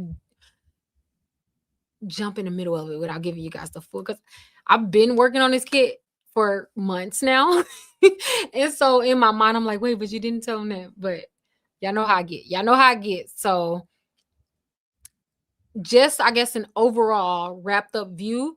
What I did was broke down the entire credit repair process in 6 phases. I know it sounds like a lot, but it's not. It's just the point in how my new kit is like set up, unlike my old kits, are like this one is just way more specific in like every single stage. You know exactly what you need to be doing, what you need to challenge. And what I peeped, I looked back at all the challenges and all of that, and I saw and I noticed like a pattern in what type of accounts, the order of the accounts that you challenge, and how they make a difference in the repair process. The point I'm saying that is what I realized is when you challenge personal information first, challenge new collections, or I'm sorry, challenge new collections first, then personal information, and then do the account accuracy disputes. And then you follow up on round 4 or phase 4 by challenging the account substantively. It actually makes a difference. I never realized the difference until I studied how credit account, like how that system is ran. Yeah, I don't care about that part. That's like the part that is just like whatever. But here's the first part. I'll give you guys this tonight. Okay. So phase 1. So this is for anybody, even if they're outside of Credit Academy, even if you don't have access to the Credit Academy dispute engine and you are manually preparing your own letters. Here's the letter that anybody can send or should send, should start off with. Did y'all see the new release that the CFPB put out? Child, they tired. They tired of y'all filing them CFPB complaints. They said quit talking to them about your credit report, your credit disputes, if you ain't even challenged the credit bureaus properly. Yep, that's what they said to you. They ain't said to Credit Academy because we already know how to properly challenge. I said not they really issued on their website, like if you are filing a complaint against TransUnion, Equifax, or Experian and you haven't even properly challenged them. I mean, they said it more professional, but they was like, if you ain't even properly challenged them and you don't know your laws, get out of our face. We're going to ignore that. I said, wow, they're really sick of it. They're really sick of it. So we're joking about it, but there is a proper way to file a CFPB complaint. And by law, you cannot technically, like they don't have to enforce. The CFPB is not going to enforce any complaints against the bureaus if you haven't properly went through a dispute process with them. Okay, that's the point. So anybody who has collections, who has charge offs or personal information on your credit report that shouldn't be on there, here's the first letter that you need to send. Okay, not this one, but you can screenshot this because it's the instructions to the letter. But this is the first letter. If I can ever, right here. I don't know if y'all can see the whole thing. I thought my watermark was on. Oh, it is. It's just real faint. It's fine. Just screenshot this real quick. By the way, this is a debt validation letter. Wait, let me make it. It may be too small. No, if you're in Credit Academy, y'all don't have to screenshot. The entire download will be available after we do the dedicated live, which is supposed to be today, but it'll be tomorrow. So screenshot that so I can talk. So I can talk. Okay. So listen, this is round 1, right? And I did the air quotes because this is really a pre-round, but it was no cute way to put pre-round. So phase 1. Okay. So who do you send this to? The collection agency. This should not go to the credit bureaus. This letter should not go to the I just realized I just showed you guys the letter and I didn't even like say anything. So that's my fault. That's my fault. Here's the letter. Here's the instructions. Screenshot this. Screenshot this. So yeah, I'm gonna go through this more in detail tomorrow because I don't even like how I'm presenting this, and I've been working on this kit for too long to just present it like this. So y'all gonna have to sit through the instructions tomorrow because I'm real mad that I just really did that. But whatever, it just is what it is tonight. But promise me that y'all gonna come back tomorrow and really actually like pay attention to the instructions because it's actually going to kill me slowly internally if this thing that I've been working on for so long, if y'all just send them, just sending it out of order, just sending it wrong, just is that y'all know that kills me when y'all don't properly challenge your credit report. It kills me. I study credit too much for y'all to do that. Okay, please don't do it. Just please promise me that y'all gonna actually send it properly.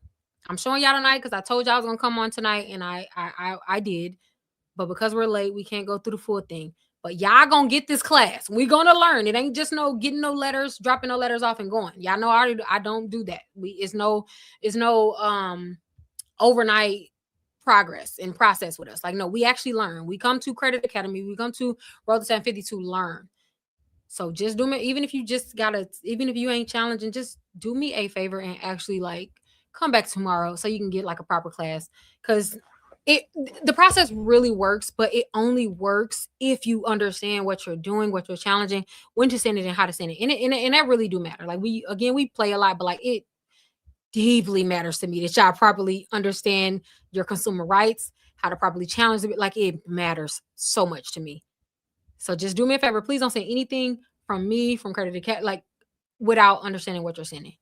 Cause it's not just no Google templates. Like I don't even do I not handwrite, but hand type all of my stuff. I don't even use AI.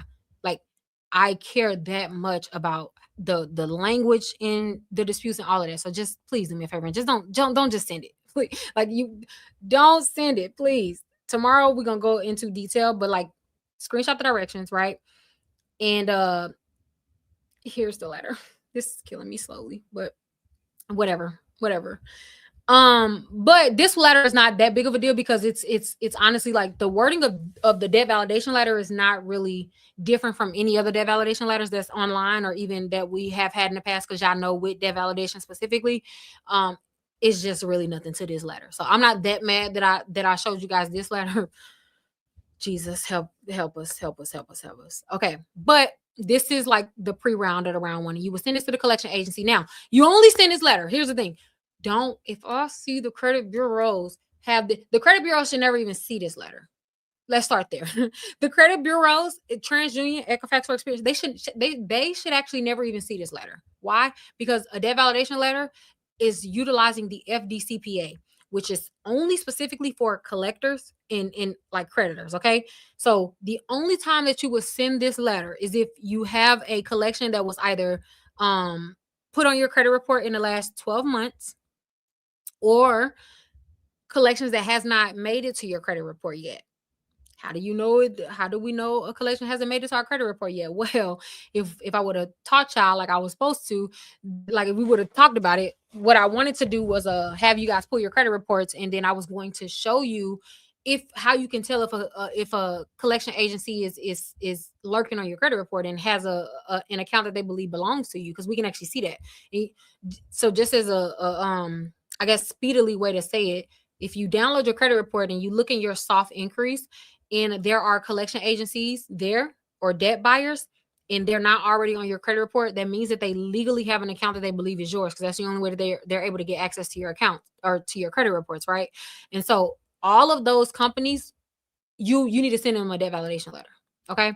And again, we'll go more into detail tomorrow, because y'all promised me that y'all gonna come back, because I just know that we don't have uneducated people in here who just gonna send letters just because I don't have that problem, because we don't have that problem here, right guys? Like, we're responsible, we're financially responsible, and we actually want to see a difference in our credit profile. We this is funny to me because I'm just like looking at this, and I remember getting to the point where I'm like, yes, they're gonna really get it. This stuff, like how I'm preparing this kit is like is is really no way you can mess up if you just read it. And then I'm like just kind of throwing it up. It's kind of just like it's killing me, but whatever. Okay.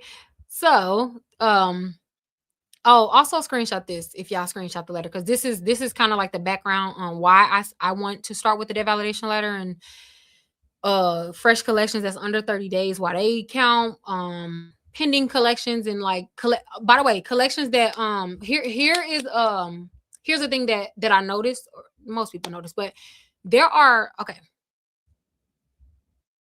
it's like how far do I want to go tonight? If you don't know, before a collection agency puts a collection on your credit report, legally, per the FDCPA and our consumer rights, they're legally supposed to give us a warning, a forewarning that, hey, we have a debt that belongs to you, and they have to give you a chance to take care of the debt before they put it on your credit report. Technically, they have to do this, right? And so what I've found over the years is like a lot of collection agencies, they're not taking that step one, and what they're doing is just bypassing that and going straight to the collection agencies. I mean, going straight to the credit bureaus, right?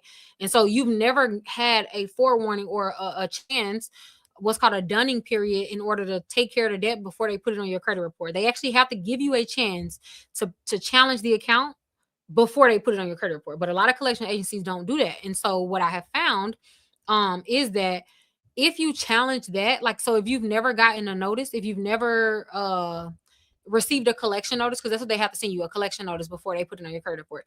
If you have collections on your credit report and you don't have a notice, like they didn't forewarn you, that can be a legal reason that they have to remove the account just on GP, even if it's yours, even if you owe the debt and whatever. On GP, if they did not abide properly by the collection protocol, as per the law, then they have to remove it off your credit report. But the thing is, like, y'all know that, like, with the FDCPA, with the FCRA, with all of our consumer rights, um, a company can be in full violation, but if we don't properly challenge it, then nobody is going to enforce. Like the credit bureaus are not going to just decide that the collection agency is at fault, or that they're wrong. Nor is the collection agency going to admit that they're wrong without you calling it out.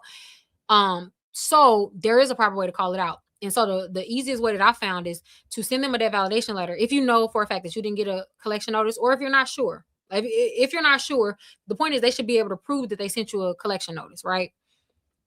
Send them a debt validation letter. Hey, I see this account on my credit report. I did not get a prior notice.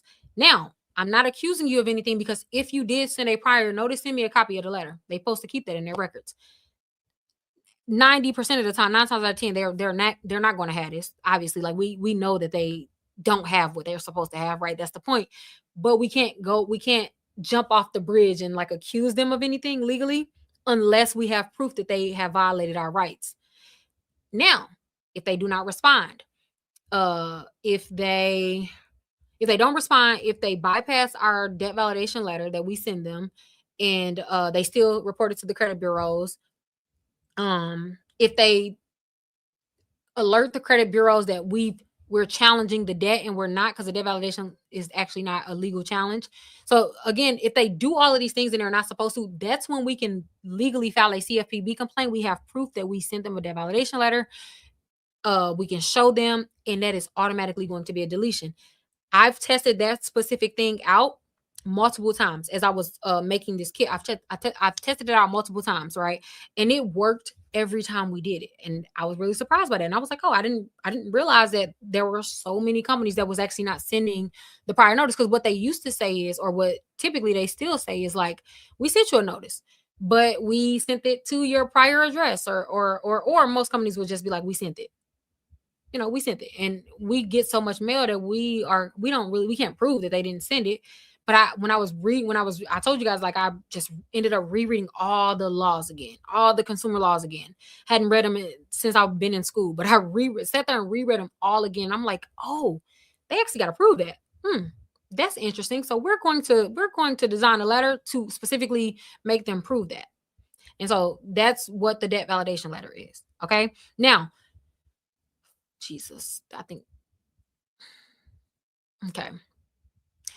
I showed y'all the debt validation letter, so like I'm sorry, but we're gonna have to go over these rules for the debt validation. Like I just can't. I won't be able to sleep tonight. Okay, so with the debt validation letter, it is so important that you realize that you're not challenging the credit bureaus, and it's not a legal challenge. And with that being said, you never, when you're dealing with a collection agency, I'm not talking about the bureaus. When you're dealing with a collection agency, there are rules.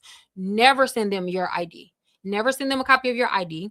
The only information that they're allowed to have, only give them the last 4 digits of your social, and then only list your full name.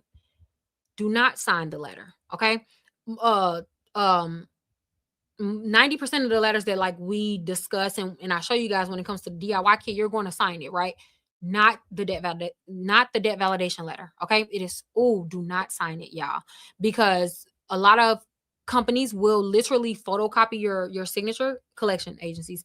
They'll allegedly, y'all know I got in trouble for that. It's so stupid. But allegedly, collection agencies like PRA, what allegedly what they will do is they'll photocopy your signature that you put on your dispute letter, and they'll photocopy it on a contract and allegedly claim that it's yours and you signed the contract allegedly. Okay, so in order just to not give them any room, don't do it. Do not sign the letter. Here's the thing: when you're dealing with collection agencies, y'all understand that they have to legally be able to prove certain things. They got to prove that the debt is yours. They got to prove that it's you, who you are. Like they have to be able to match your information. So we don't give them any information outside of what they need. Nothing. Like don't even give them a middle name if it ain't on your credit report. They don't get anything. Okay, don't get them a phone. Don't get them nothing. Okay.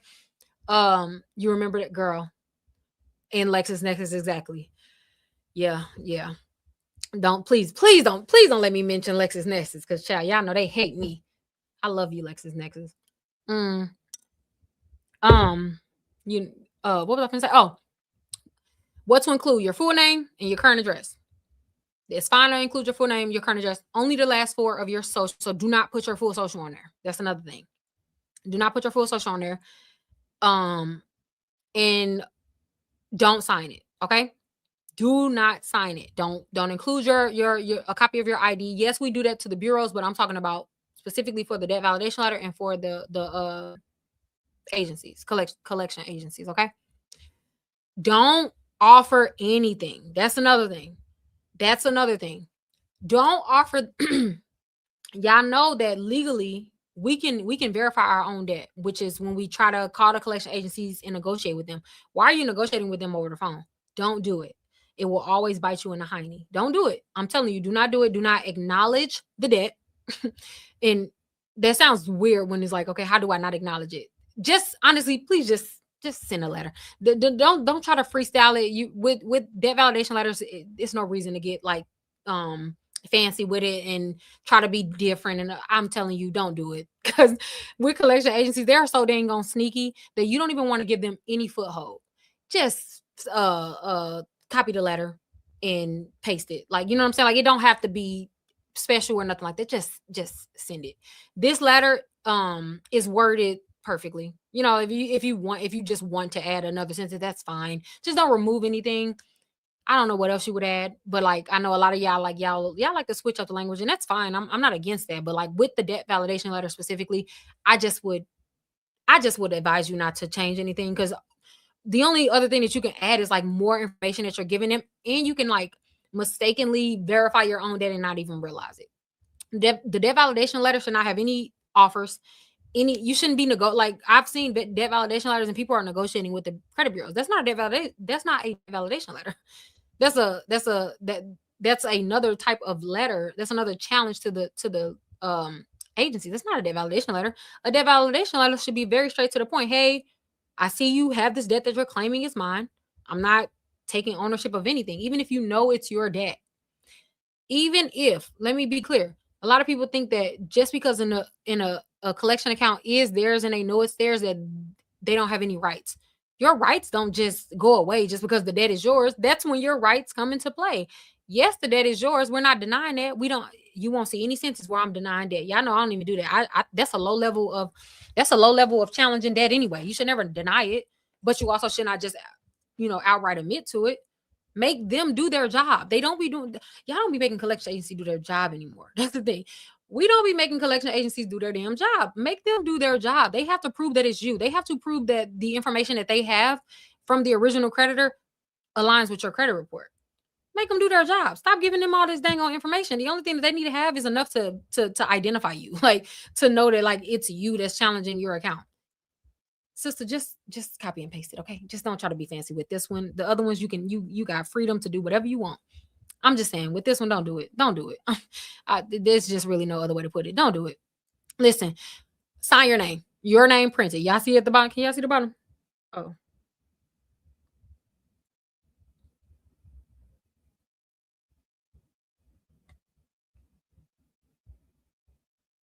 I'm trying to keep the title in there so y'all can know what letter y'all screenshotting because all the letters look alike, I guess, until you see like at the top. So this is the debt validation letter. This is, again, it's only 3 situations where you would send this letter. Can y'all tell me the 3 situations? Let me see if y'all been paying attention. What 3 situations you would send this in? And if y'all don't know, just say you don't know so I can show you. I would prefer you to just say you don't know so I can show you if you don't know. Don't guess. Don't try to guess. There's no reason for that. I promise you. I've been stressing about this kid for months. You don't even gotta stress because I already stressed, sister. I promise you. I already stressed about it. Y'all don't know. That's my girls. That's my girls. When we don't know something, we don't care. We gonna admit when we don't know. Because one thing about it, I'm gonna ask questions. If I don't know something, I'm going to say it. I'm never too proud to ask a question. Ever. I don't care. Okay, there's only 3 scenarios in which you would send this letter, and here you go, right here. I gotta figure out how to present this where I'm not editing it tomorrow because I don't want to change it. But right here, when to send phase 1. Oh, by the way, each phase in the kit, there's a first page, like a cover page for the phase, and it tells you when to send the letters that's in that phase. Specifically, y'all know I'm real specific. Fresh collections meaning under 30 days. Pending collections meaning the ones that you know that's like on their way, and then collections with no prior notice. There's only 3 scenarios you should send a debt validation letter. Don't send a debt validation letter to the credit bureau. Who should you send this letter to? Who should you send a debt validation letter to?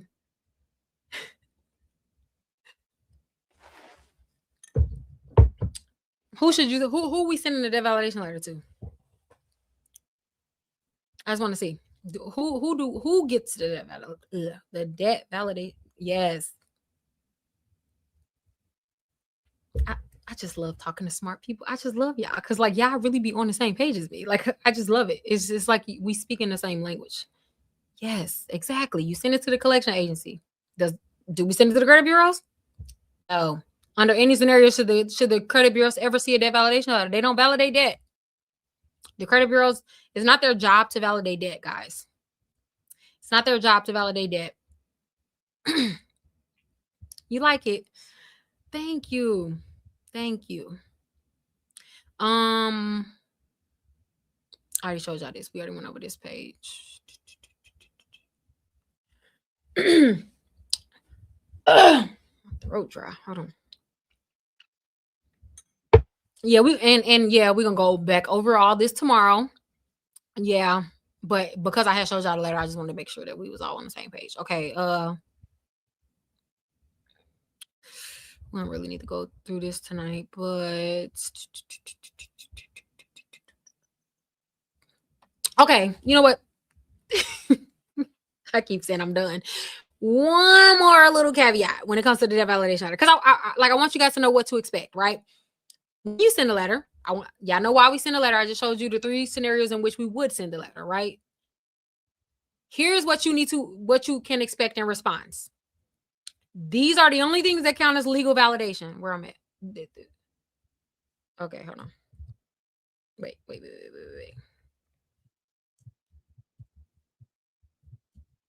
In this green box, those are the only things that count as legal validation. So when you send this debt validation letter, if you have an account that like qualifies to send this letter, because not everybody is going to start at phase 1. Okay. Phase 1 is only for those 3 scenarios that I just showed you guys. But if you don't have any collection accounts that's new or that fits this one, then you will start at phase 2. And I'll show you guys that before I leave tonight, just so everybody can have at least a first step. If you, can't join tomorrow. But there's only 3 scenarios. So not everybody is going to start at phase 1, at the debt validation letter. Okay? But if you do, there is only what, 1, 2, 3, 4 things, 4 legal things that actually count as validation. Don't let the collection agency lie to you, because they will try to lie to you. As per the FDCPA, by the way, screenshot. Oh shoot, I keep forgetting I can't move it. Yeah, I think y'all already screenshot this particular slide, but I listed the law on purpose because I want you to know, and even go, like, you could do your own, always check anything that I say. Check anything that you hear on TikTok in general, but check anything even that I say, right? Because child, I'm human too. I can make mistakes. Check it all. The law that a debt validation letter should be based on is always going always should be FDCPA section 809 subsection B.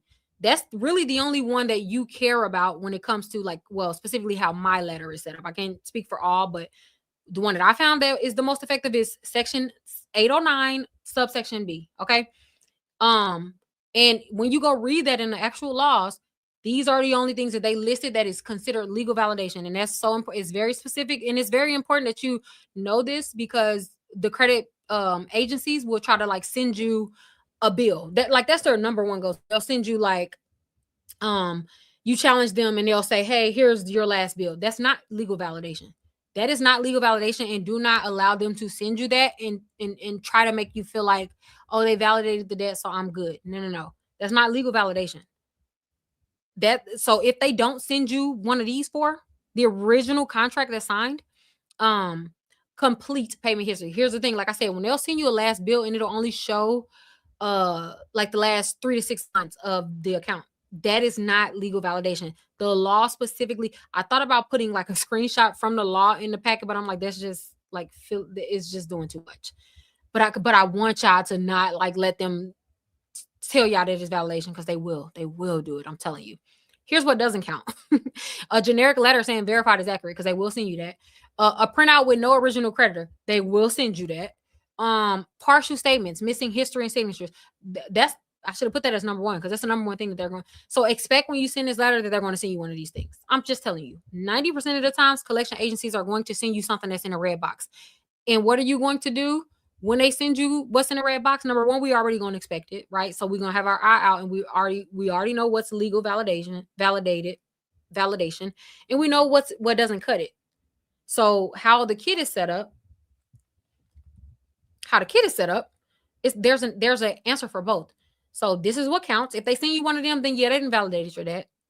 They validate your debt. You just got to move on. Okay. The one thing about it, as much as we are ensuring and enforcing our own consumer rights, and ensuring that they abide by our consumer rights, we're also not scammers. Like, if they validate the debt, that is fine. Like, we also are not going to try to act like we don't know that they validated the debt, because guess what?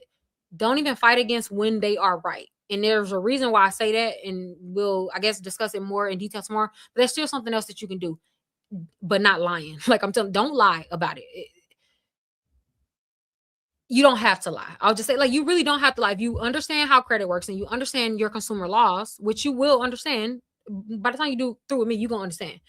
So if you don't, even if you don't understand right now, you will understand. And there is still something that you can do that you don't have to illegally try to challenge it. It's no point. I'm telling you, we have so many rights available to us, and we just have to learn how to utilize them correctly.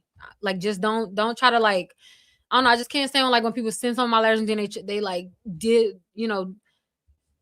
try to, like, lie and, like, scam, and then it just honestly messes it up for everybody. Like, so just don't do it. You don't have to. Okay, so here's the letter again for those who did not see it. Here's the instructions, just in case you didn't see it. So these are the instructions, right? And phase 1 comes with 2 letters. It comes with the debt validation letter, which is the initial request. And let's just say they send you one of the items that does not count. There is a follow-up. We always follow up when they don't send us what they are supposed to send us, okay? So here's letter 1. Well, my bad. Here go the instructions. Just screenshot that real quick. I'm gonna give y'all 10 seconds.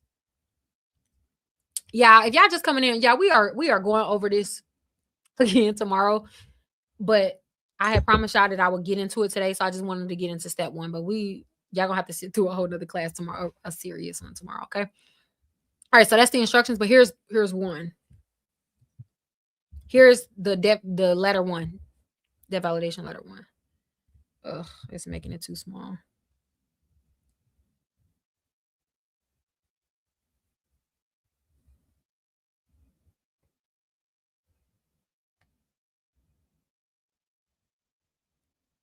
All right.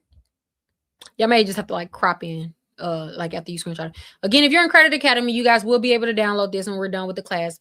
I just refuse to release the full thing until we actually do the class, though. That's the thing.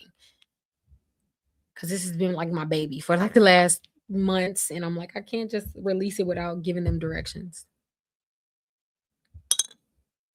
Okay, so if you're in Credit Academy again, you'll get this full kit for free, but it's just kind of like a little, I guess we can call it like a little sample, little teaser.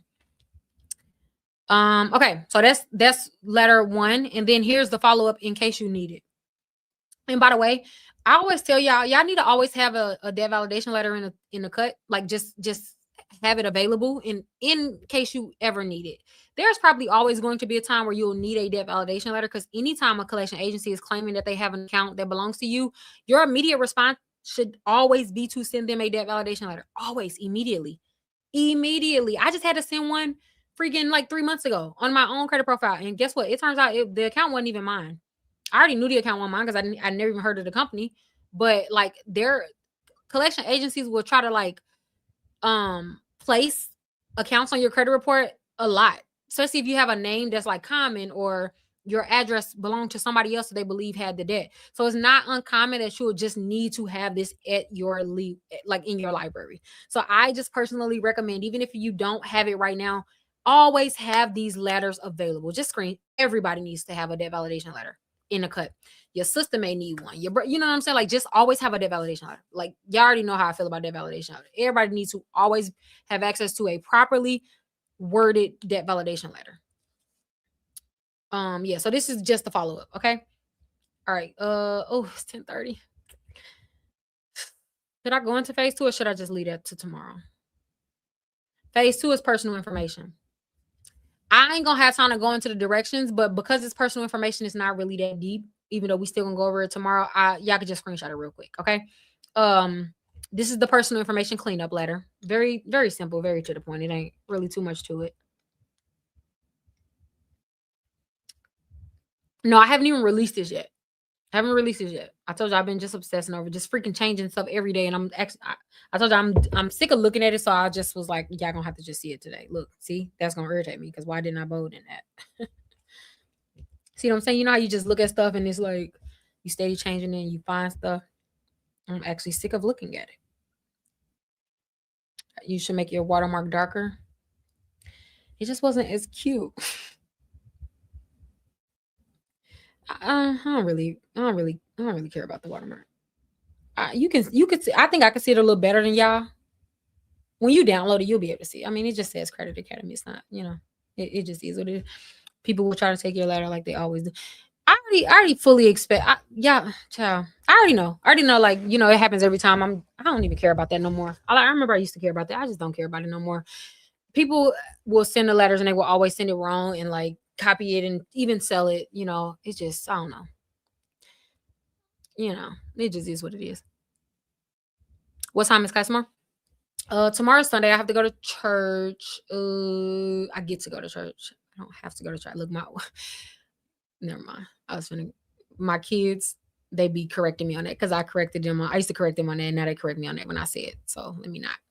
But I'm thinking around. I don't want to do it too late tomorrow. Like today was way too late.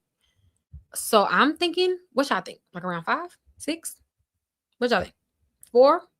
4 maybe a little bit too early. I think the earliest I can do is like 5. What how y'all feel? Oh, I'm Central. I'm in Texas.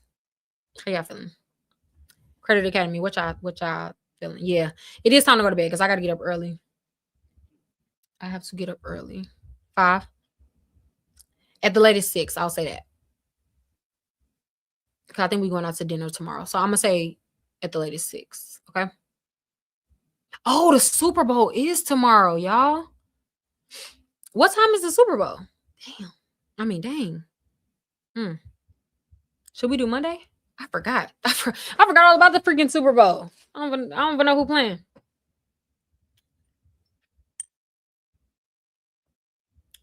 Monday will probably. I forgot the Super Bowl was tomorrow. That. Yep. Mm. Yes, I did forget the Super Bowl. I did, and I forgot actually, and it's they watching it at my freaking house. Monday, yeah. Super Bowl tomorrow. But you know what? That'll actually give me time. You know, I'm not gonna change it. I'm not gonna change anything else. Yeah, Monday will probably be better. I forgot the Super Bowl was tomorrow. Shoot, that's why I did want to do it today, but it's cool. All right, so look, this is what we're gonna do. So tomorrow, I may just come back for just like a regular Q&A because I don't really care about the Super Bowl. So if you don't care about the Super Bowl and you just want to, talk and chat, I think I may still come back tomorrow, but it's not gonna be the official class until Monday because yeah, I forgot the Super Bowl was tomorrow. Yeah, and literally, some people are going to be at my house. Mm.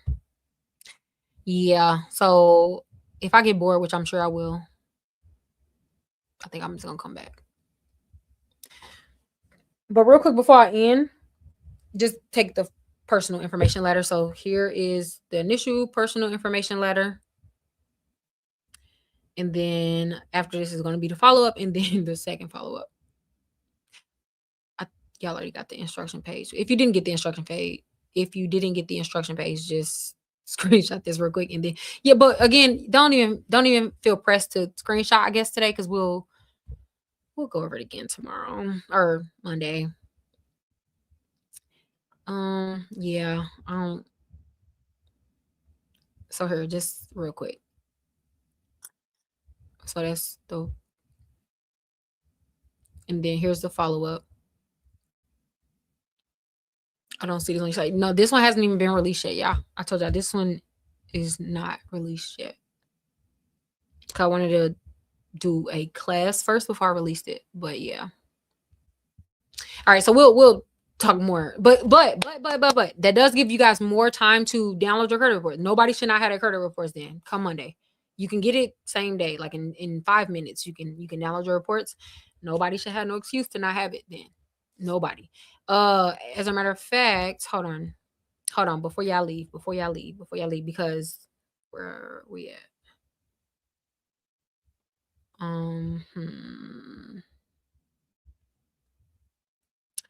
Go to, I put the link at the bottom of the screen on YouTube, but if you go to member.road750.net, to get into the community, there's a free portion of the community and then you can do the premium. But like, even if you do the free, because I'm going to the reason why I'm saying it is because so I can email you, because I'm gonna send out a blast tomorrow. Then I'll just prepare a blast so that everybody can have the link. I'll even put the link of how to get your credit reports and all of that so everybody can have it. Okay. um yeah, so sign up member.road to750.net. Okay. And then I'm gonna send out an email blast tomorrow just to just so we're all on the same page and we're all ready to rock and roll Monday. Okay. If you miss the whole thing, you really ain't missed nothing. You really ain't missed nothing because yeah. And it'll be, the replay is on YouTube. It'll be on YouTube. By the way, guys, yesterday, or I found out yesterday, I hit 100K on YouTube. Hold on, let me pull up my YouTube.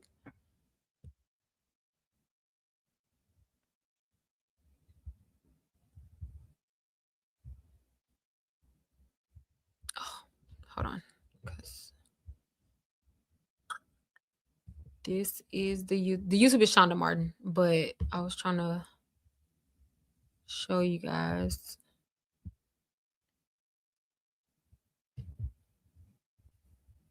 Right here. Here's the YouTube. Shonda Martin. If you just type in Shonda Martin, I'll come up. But I already have so many videos. If you're new here, I already have so many tutorials and webinars on how to prepare your credit properly and complete guides to building credit and the third party bureau. Chat, it's so many dang on videos on here. I've been making YouTube videos for a while, but I finally hit 100K, which I was very excited about. And so yeah. But follow me on YouTube, subscribe. I mean, I keep saying follow, but yeah. I will come back live and we'll do the dang on thing tomorrow. Or Monday. I guess Monday. So I guess since we gotta watch the Super Bowl tomorrow. Since we gotta watch the Super Bowl. Show the YouTube again. Oh, I do want to show y'all Credit Academy, our new community. It ain't really new no more. But here is the Credit Academy community. I maybe did it too small, but here's the community. There are it's the admin. Oh, y'all can't even see the side, but we have the neighborhood. Oh, y'all can't see. Whatever. Just everything is linked on YouTube and in my bio. Everything is linked. Everything is linked on YouTube in my bio. Yeah, you know what I'm saying? Like we look, deletions galore. We don't play. Look at that. All right. I'm just getting tired right now, so I'm honestly just rambling. But yeah, make sure y'all go subscribe because I'm gonna send an email blast out tomorrow. Oh, by the way, if you are in the community though, you will, when we're done like with this live though, you not today, but like when we're done Monday, you can download the kit, and it'll be in the resource. We have a resource library where we have a ton of things that you're able to download. We have full webinar that you're able to watch.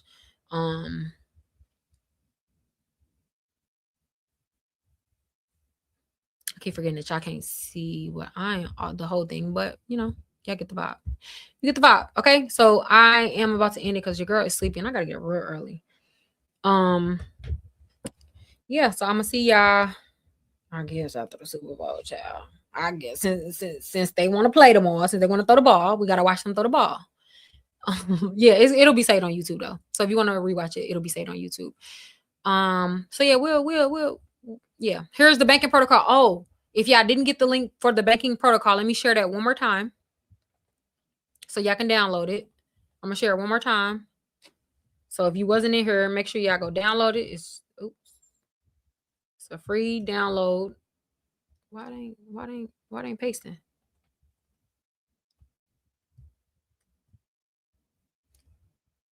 Why are you not doing it? Like, that's stupid.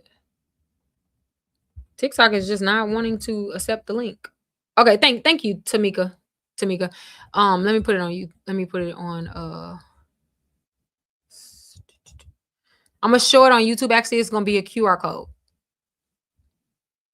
Oh, the QR code is still in the left hand corner. Right hand, left hand. Maybe it's y'all right. If you're on YouTube, just scan the QR code and it'll give you a free downloadable link to the 2026 banking protocol. To join Credit Academy is member.road to750.net. Link in all my bios. And then make sure you subscribe on YouTube. I'm gonna send out an email blast tomorrow to Credit Academy. So even if you have the free account, you'll still get it. And then the DIY kit will be available after we do like the webinar. Okay. All right. So I will talk to you guys most likely tomorrow because I really don't care about the game. So yeah, I don't really care about the game, but the official class is going to be Monday. Okay. It is the Canva link. Yeah. Cause I ain't even had time to download it. And it really was, I just made it honestly for the presentation. So I ain't really prepared to download it, but yeah, just go download it. I don't know if I'd set it to where y'all can change it. If I did, just don't change it. I don't know how to share it properly yet. Okay. Yeah, it's a Canva link. It should just take you to be able to download it. Okay. Yeah, the replay is available on YouTube, and make sure y'all follow me on all the sites, TikTok, YouTube. I'm back posting, so yeah, free financial and credit information. Yeah, I'm sleepy. I'm really sleepy, so I'm honestly just rambling right now. But yeah, I'll see you guys. I love you guys. Get in somebody's church tomorrow. Even if you don't get in nobody's church, get in that Bible. Because that's the most important part. Okay. Faith and finances is also coming back. Yeah, good night. Y'all have a blessed night. Okay. All right. Goodbye.